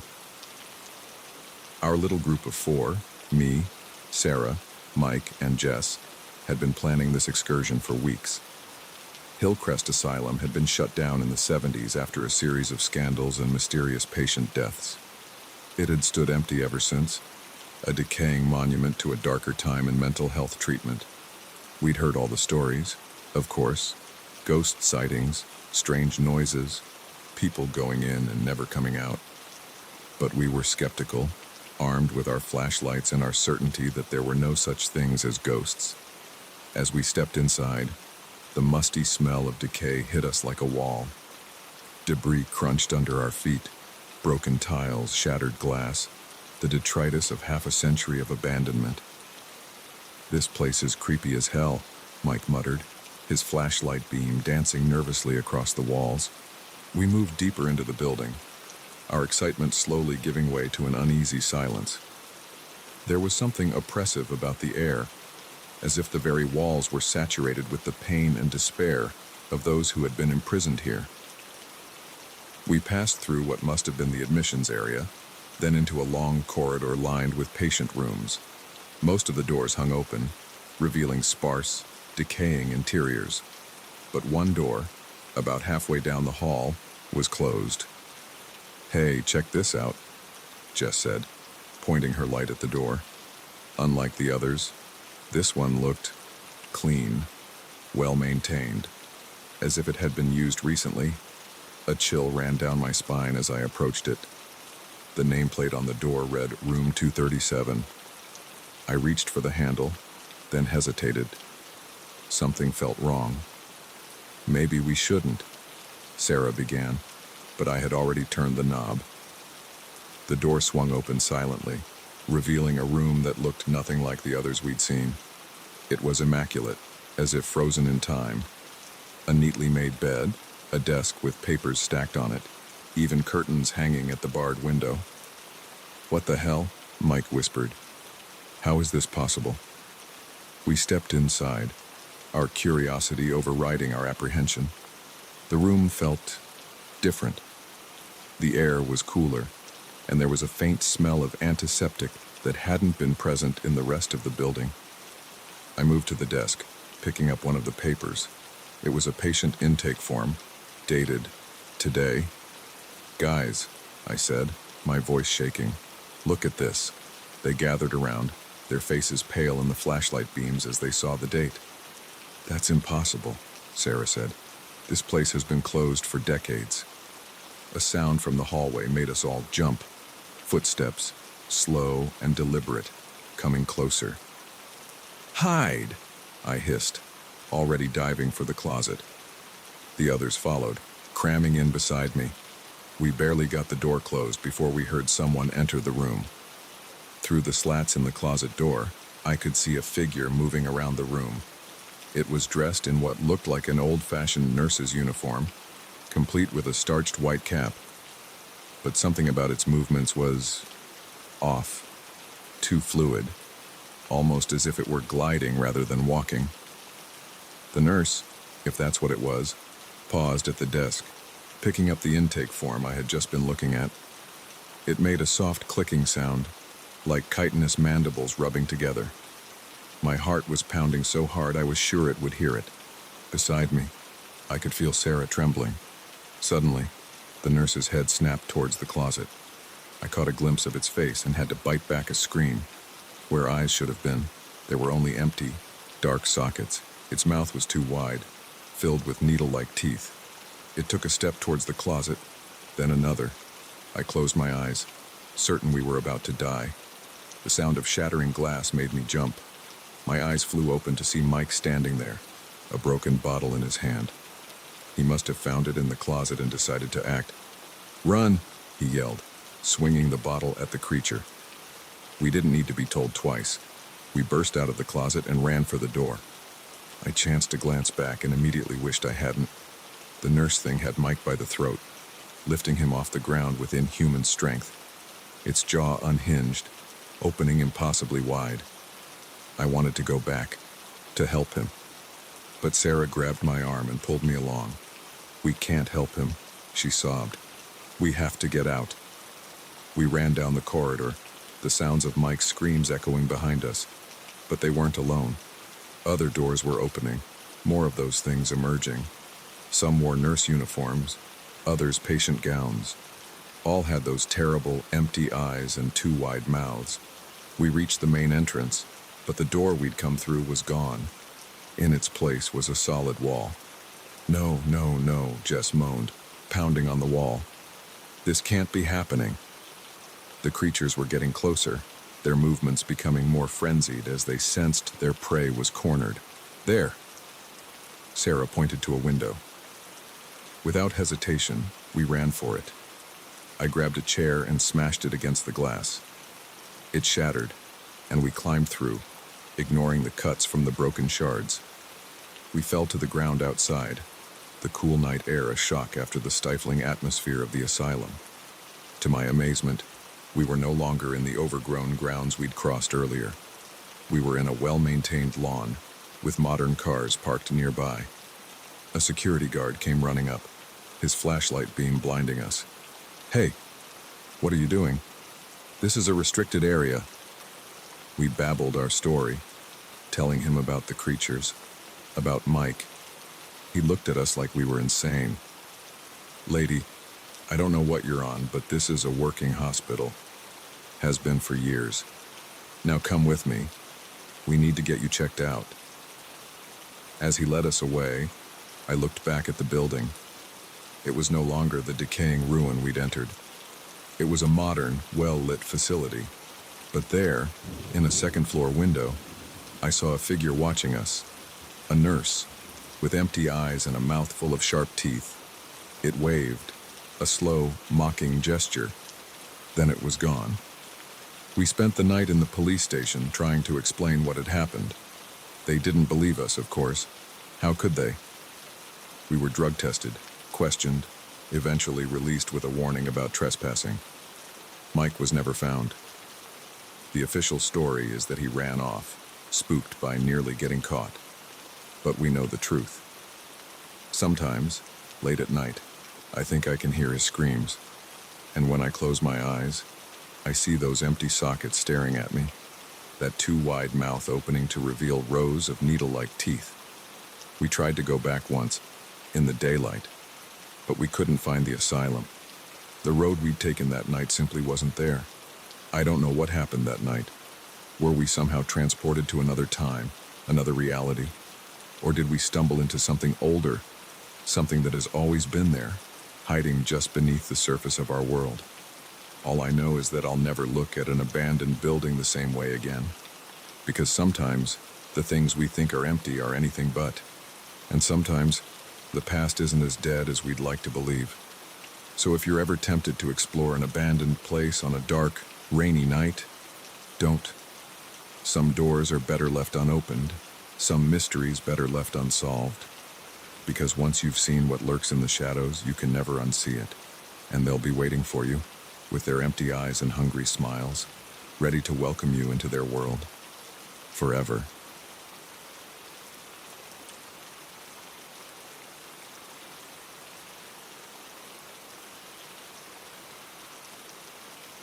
The steam-filled bathroom mirror reflected a shadowy figure that wasn't my own. For a split second, as I wiped away the condensation, I saw it. Tall, unnaturally thin, with eyes that glowed in the dim light. I blinked, and it was gone, leaving only my own startled face staring back at me. I've always been a skeptic when it comes to the supernatural. Ghost stories, urban legends, things that go bump in the night. I dismissed them all as products of overactive imaginations or too much late-night television. But what happened in my bathroom that stormy night shook my disbelief to its core. It had been raining for days, the kind of relentless downpour that makes you wonder if it'll ever stop. I'd been cooped up in my apartment and working from home, the constant drumming of rain on the windows my only companion. By the 5th day, I was starting to feel a bit stir-crazy. I decided a hot shower might help clear my head. As I stood under the steaming water, I could hear the storm raging outside, wind howling around the corners of the building. The bathroom was filled with steam, the mirror completely fogged over. It was as I was stepping out of the shower, reaching for my towel, that I felt it. A sudden chill, as if a cold breeze had swept through the room. I shivered, quickly wrapping the towel around myself. That's when I noticed the mirror. The steam had cleared in one spot, a perfect handprint much larger than my own. I stared at it, a sense of unease growing in the pit of my stomach. I hadn't touched the mirror yet, trying to shake off the eerie feeling. I reached out to wipe away the rest of the condensation. That's when I saw it, the figure in the mirror. It was only there for an instant, but the image burned itself into my mind, tall and gaunt, with limbs that seemed too long for its body. And those eyes, they glowed with an otherworldly light, fixed directly on me. I stumbled backward, nearly slipping on the wet tile. When I looked back at the mirror, it showed only my own reflection, pale and wide-eyed with shock. "Get a grip," I muttered to myself, trying to calm my racing heart. "It's just your imagination playing tricks on you." But as I turned to leave the bathroom, I saw something that made my blood run cold. There, on the steamy glass of the shower door, was a message, written in long, spidery letters. "I see you." I ran from the bathroom, slamming the door behind me. My mind was reeling, trying to make sense of what I'd just seen. It couldn't be real. It had to be some kind of prank or a hallucination brought on by too many days of isolation. I spent the rest of the evening huddled on my couch, every creak and groan of the old building making me jump. I tried to distract myself with TV, with books, with anything that might take my mind off what had happened in the bathroom, but my eyes kept straying to that closed door, half expecting to see a shadowy figure emerge. As night fell, the storm intensified. Lightning flashed, illuminating my apartment in stark, electric bursts. In those brief moments of brightness, I could have sworn I saw something moving in the shadows, a tall, thin shape that disappeared as soon as I tried to focus on it. Sleep was out of the question. I sat there, wide awake, as the hours ticked by. The rational part of my mind tried to argue that I was overreacting, that there had to be a logical explanation. But another part, a more primal part, knew that something was very, very wrong. It was just past midnight when the power went out. One moment, the TV was on, providing a comforting background noise. The next, I was plunged into darkness, the sudden silence broken only by the sound of rain and my own ragged breathing. I fumbled for my phone, using its flashlight to illuminate the room. The beam seemed pitifully weak against the pressing darkness. As I swung it around, I caught a glimpse of something that made my heart stop. There, in the corner of the room, was a figure. The same impossibly tall, thin shape I'd seen in the mirror. It stood perfectly still, its glowing eyes fixed on me. I scrambled off the couch, backing away until I hit the wall. The figure didn't move, but I could feel its gaze following me. "What are you?" I managed to choke out, my voice barely above a whisper. "What do you want?" Slowly, so slowly it was almost imperceptible, the figure raised one long, spindly arm. It pointed at me, its finger elongating impossibly until it nearly touched my chest. "You," it said, its voice a dry whisper that seemed to come from everywhere and nowhere at once. "We want you." Before I could react, the thing moved. One moment it was across the room, the next it was right in front of me, its face inches from mine. I could smell its breath, cold and damp like a long, sealed tomb. I screamed, ducking under its arm and running for the door. But as I reached for the handle, I felt something cold wrap around my ankle. I looked down to see a tendril of shadow, solid as rope, coiled around my leg. The thing pulled, and I fell, hitting the floor hard. As I struggled to get up, more shadowy tendrils emerged from the darkness, wrapping around my arms and legs. "No," I gasped, fighting against the icy bonds. "Please, no." The figure loomed over me, its body seeming to blend with the shadows around it. Its mouth opened, revealing rows of needle-like teeth. "We have waited so long," it hissed. "So long for someone to see us, to let us in. And now, finally, you have." I felt the shadows tightening around me, pulling me towards the creature's gaping maw. I closed my eyes, certain that this was the end, and then, suddenly, light flooded the room. The power had come back on. The creature shrieked, a sound of fury and pain that made my ears ring. I felt the shadowy bonds loosen, then disappear entirely. When I opened my eyes, the thing was gone. I scrambled to my feet, not wasting a second. I ran out of the apartment, down the stairs, and into the rain-soaked night. I didn't stop running until I reached a 24-hour diner several blocks away. I spent the rest of the night there, huddled in a booth, jumping at every shadow. When dawn finally broke, I went to a hotel, unable to face the thought of returning to my apartment. It's been weeks now, and I still haven't gone back. I've sent friends to collect some of my things, but I can't bring myself to step foot in that place again. I don't know if what I saw was real, if it was some kind of hallucination, or something else entirely. But I do know one thing. I'll never look at mirrors or shadows the same way again. Sometimes, late at night, I think I see movement out of the corner of my eye, a tall, thin shape that disappears when I turn to look at it. And sometimes, when I'm in the bathroom, I could swear I see a faint message appearing in the steam on the mirror. "We're still waiting." So if you ever find yourself alone on a stormy night, and you catch a glimpse of something strange in your mirror, don't look too closely. Don't wipe away the steam, because sometimes the things we think we see are all too real, and once you've let them in, they never truly leave.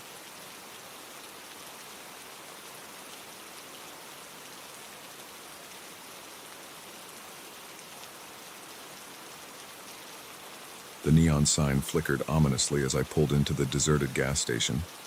"Last stop for 100 miles. It proclaimed in sputtering red letters. I hadn't seen another car for hours, and the storm was getting worse by the minute. I needed fuel, but something about this place made my skin crawl. I'd been driving all day, trying to outrun both the storm and my own thoughts, the fight with my girlfriend, the stress of my job, the feeling that my life was spiraling out of control. I thought a long road trip might clear my head.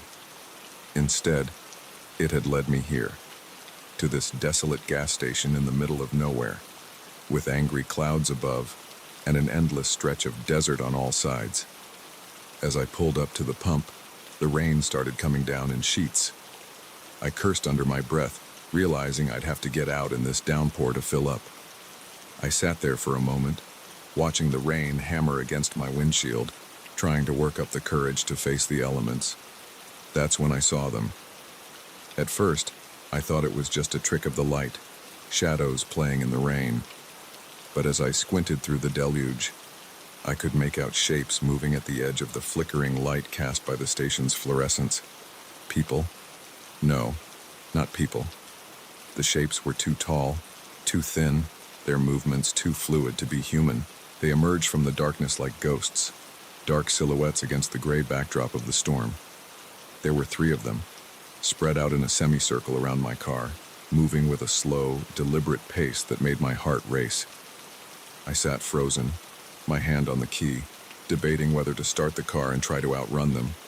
But my gas gauge hovered dangerously close to empty. I wouldn't make it far. As they drew closer, I could make out more details, each one making my blood run colder. They were impossibly tall, at least 8 feet, with limbs that seemed too long and thin for their bodies. Their faces, I couldn't see their faces, just smooth, featureless expanses where features should have been. They reached my car, surrounding it. One stood at the front, one at the back, and one right outside my driver's side window. I held my breath, afraid that even the slightest movement might provoke them. A sound cut through the pounding of the rain, a tapping on my window, slow, deliberate, like the way they had walked.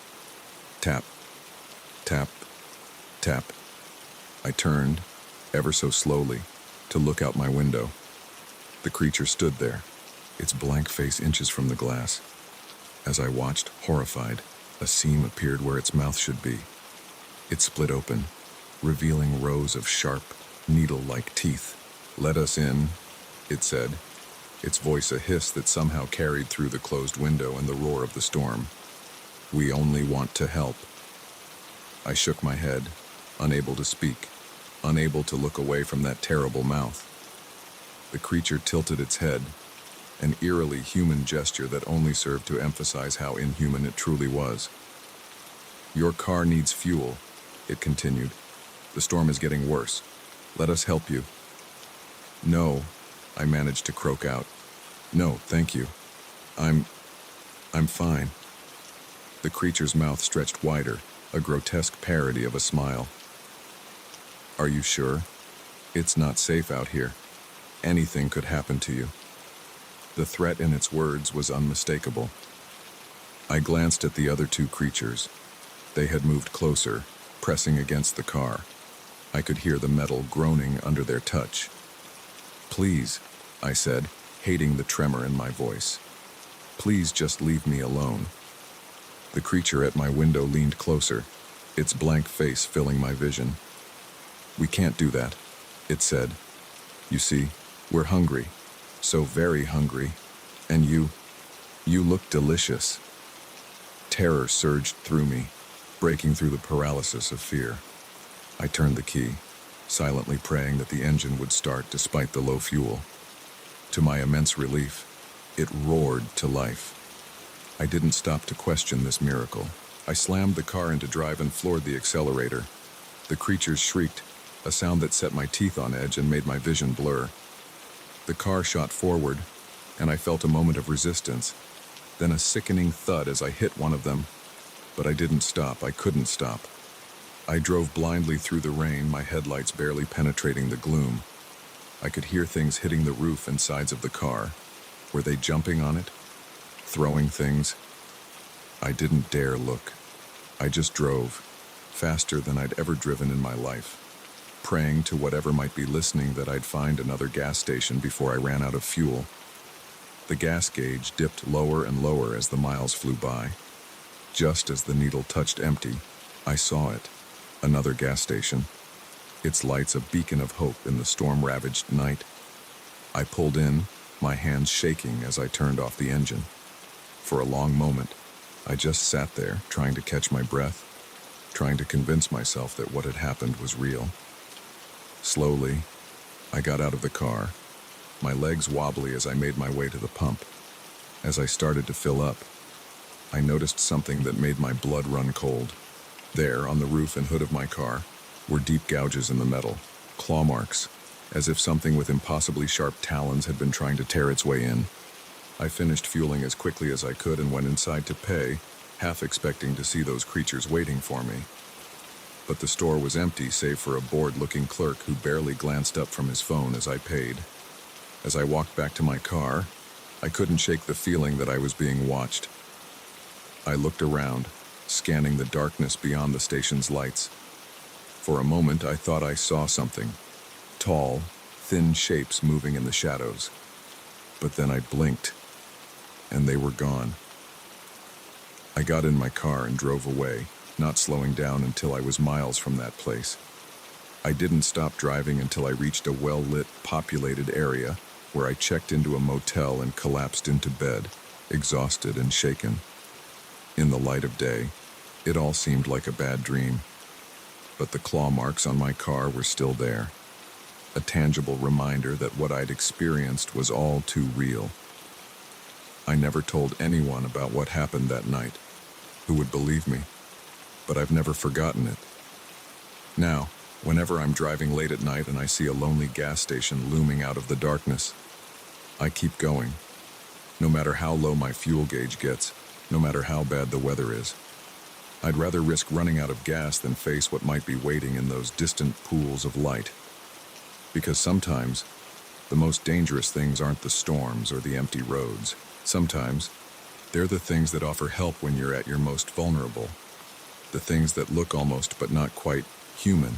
The things that are always hungry, always waiting for someone to make that one fatal mistake. So if you're ever driving late at night and you come across a gas station that seems too quiet, too empty, keep driving. Don't stop, no matter how much you need to, because you never know what might be waiting for you there, hidden just beyond the reach of the lights, ready to offer you a helping hand that you'll never be able to let go of.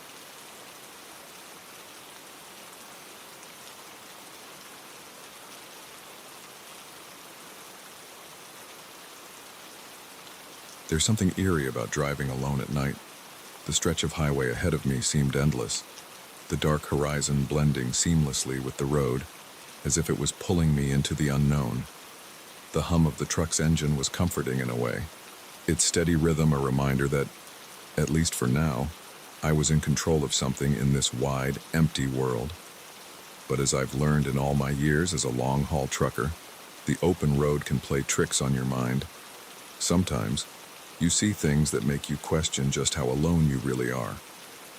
It was one of those nights, the kind where the sky was pitch black, the stars barely visible, and the air had that thick, oppressive silence that clings to everything. I was about 300 miles from my next stop, driving through a desolate stretch of highway that cut through the middle of nowhere. No lights, no houses, just an endless road and the occasional flicker of a passing car, though even those had become fewer and farther between. I've always been the type to keep going, no matter how late it got. If I pulled over every time the road got creepy, I'd never make a delivery on time. But that night, something felt off. It wasn't something I could put my finger on right away, just a gnawing sense in the back of my mind that kept growing the longer I drove. I tried to shake it off, attributing it to exhaustion or maybe too much caffeine. But it was hard to ignore the way the hairs on the back of my neck stood up, like I was being watched. That's when I saw it. A car, broken down on the shoulder, its hazard lights blinking weakly in the distance. As I got closer, I could make out the silhouette of an old sedan, sitting there like a forgotten relic. My instinct was to keep driving. This was the kind of stretch where cell service was spotty at best, and I wasn't sure how safe it would be to stop in the middle of nowhere. But something in me, the trucker's code, I guess, made me slow down. I've been on the other side of a breakdown before, and it's not fun. I pulled over a few yards ahead of the car, putting my hazards on and stepping out into the night. The air was cooler than I expected, with that crisp bite that comes with early fall. The sedan's interior was dark, and as I approached, I noticed something strange. The engine was still running, but the driver's seat was empty. No one was behind the wheel. I knocked on the window anyway, just in case someone was lying down in the back, but there was no response. The silence around me felt too loud, like the night was holding its breath. I backed away from the car, glancing around. but all I could see was the long, empty road behind me and the vast, open fields that stretched into the darkness on either side. Whoever had been in that car was long gone, or so it seemed. But where would they have gone? There was nothing out here for miles. No gas station, no houses, just empty land and highway. I glanced back at my truck, debating whether to call it in, but that nagging feeling that I wasn't alone kept gnawing at me. I decided to head back to the safety of my rig, figuring I could report the car when I hit the next town. But as I reached for the door, I noticed something that stopped me cold. The side mirror on the passenger side of my truck had been bent inward, like someone or something had brushed past it. My heart skipped a beat. I hadn't seen anyone on the road for hours, and I sure as hell didn't hear anyone walking up behind me. The unsettling part was how deliberate it looked, like someone had made a point of pushing it out of place, just enough to make me notice. I did a quick scan around the truck, my eyes darting from shadow to shadow, but there was nothing. Just that same oppressive darkness pressing in from all sides. I was alone, or at least, I hoped I was. I climbed back into the cab and locked the doors. My hands were shaking as I turned the key, the engine rumbling to life beneath me. I tried to convince myself that it was nothing, maybe the wind or even my own hand brushing the mirror earlier without realizing it. But deep down, I knew better.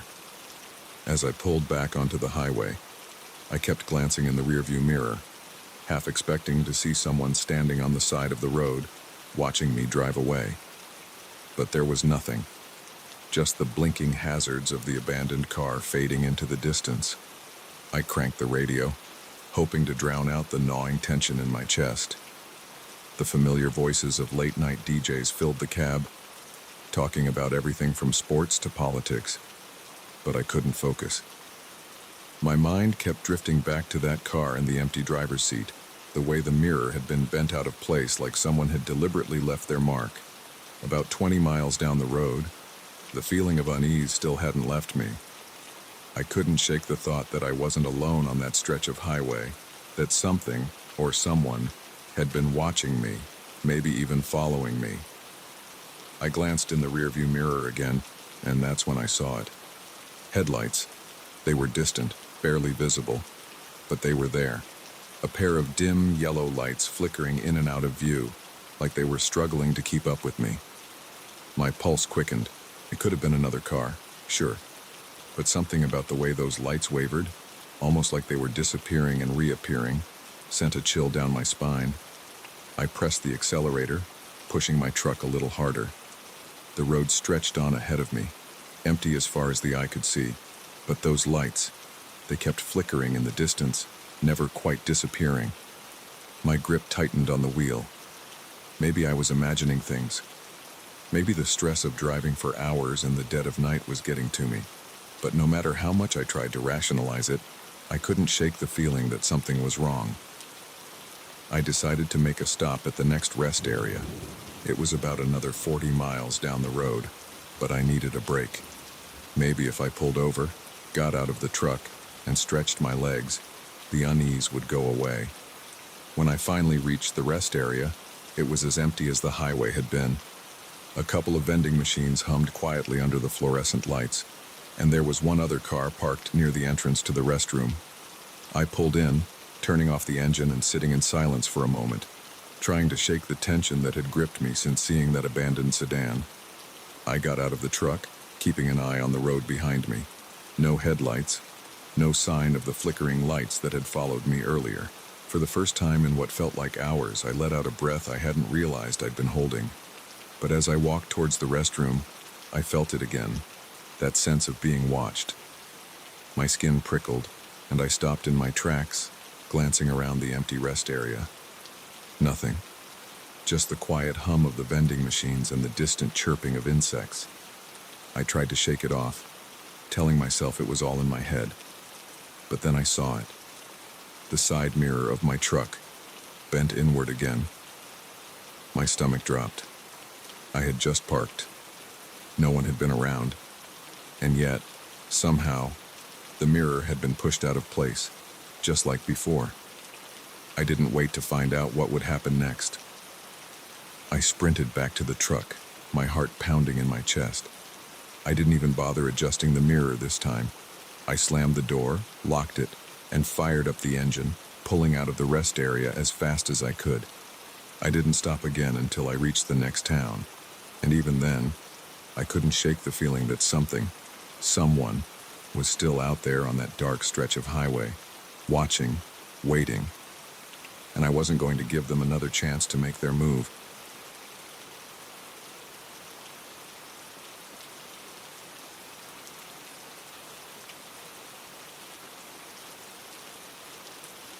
There's a stillness that hangs in the air when you're far from civilization.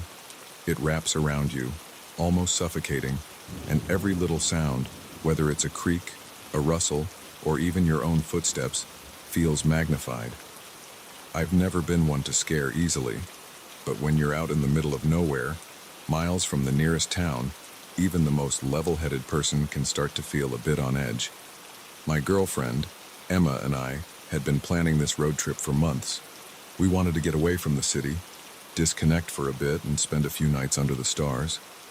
We'd mapped out a route that took us through some back roads and rural areas, places where you could drive for hours without seeing another car. It sounded perfect in theory, a little adventure, just the two of us, away from the hustle and bustle. But by the time we ended up near that old farm, I was starting to regret the decision. We hadn't planned on stopping there, but the sun was setting, and the next campground was still a good 2 hours away. Emma spotted the clearing first, just off the main road, and suggested we set up camp for the night. From the looks of it, the place had been abandoned for years. The farmhouse was dilapidated, its windows boarded up, and the barn nearby was little more than a crumbling shell. The land around it was overgrown, the grass waist-high in some places, but there was a flat patch not far from the house that seemed perfect for our tent. "We can camp here," Emma said, already pulling out our gear. I wasn't as enthusiastic. Something about the place felt wrong. It wasn't just the isolation or the fact that the farm looked like it hadn't seen a living soul in years. There was an unsettling quiet, the kind that pressed down on you and made you want to lower your voice, even though no one else was around. "You sure about this?" I asked, glancing around the property. Emma shrugged. "It's just for one night. Besides, look at that sky." She pointed up, and sure enough, the stars were just starting to come out, dotting the twilight with little points of light. Reluctantly, I agreed. We set up our tent, unpacked our stuff, and before long, we were sitting by a small fire, eating dinner and talking about the next leg of our trip. For a while, it felt peaceful. The kind of peace you can only get when you're miles from anywhere, with nothing but nature surrounding you. But as the night wore on, that peace started to fray at the edges.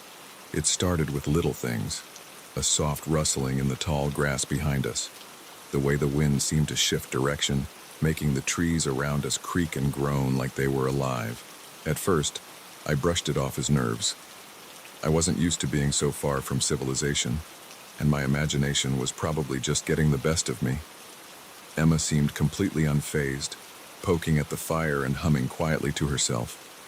But then I heard it, a distinct crunch, like footsteps in the gravel, coming from the direction of the farmhouse. I sat up straight, straining my ears to listen. The fire crackled, but beyond that, there was only silence. I told myself it was probably just an animal, a deer or maybe a raccoon scrounging around for food. But the sound had been too deliberate, too heavy for a small animal. "You hear that?" I asked Emma, trying to keep my voice steady. She looked up from the fire, her brow furrowing. "Hear what?" "Footsteps, over by the house." Emma rolled her eyes, but I could tell by the way she glanced over her shoulder that she was a little spooked too. "It's probably just the wind," she said, though her tone didn't sound so sure. I nodded, but the uneasy feeling in my gut didn't go away. We sat in silence for a while, listening, but the footsteps didn't come back. Still, I couldn't shake the feeling that we weren't alone. Eventually, we climbed into the tent, and Emma fell asleep almost immediately, her soft breathing filling the small space. I, on the other hand, couldn't relax. Every little sound outside seemed amplified.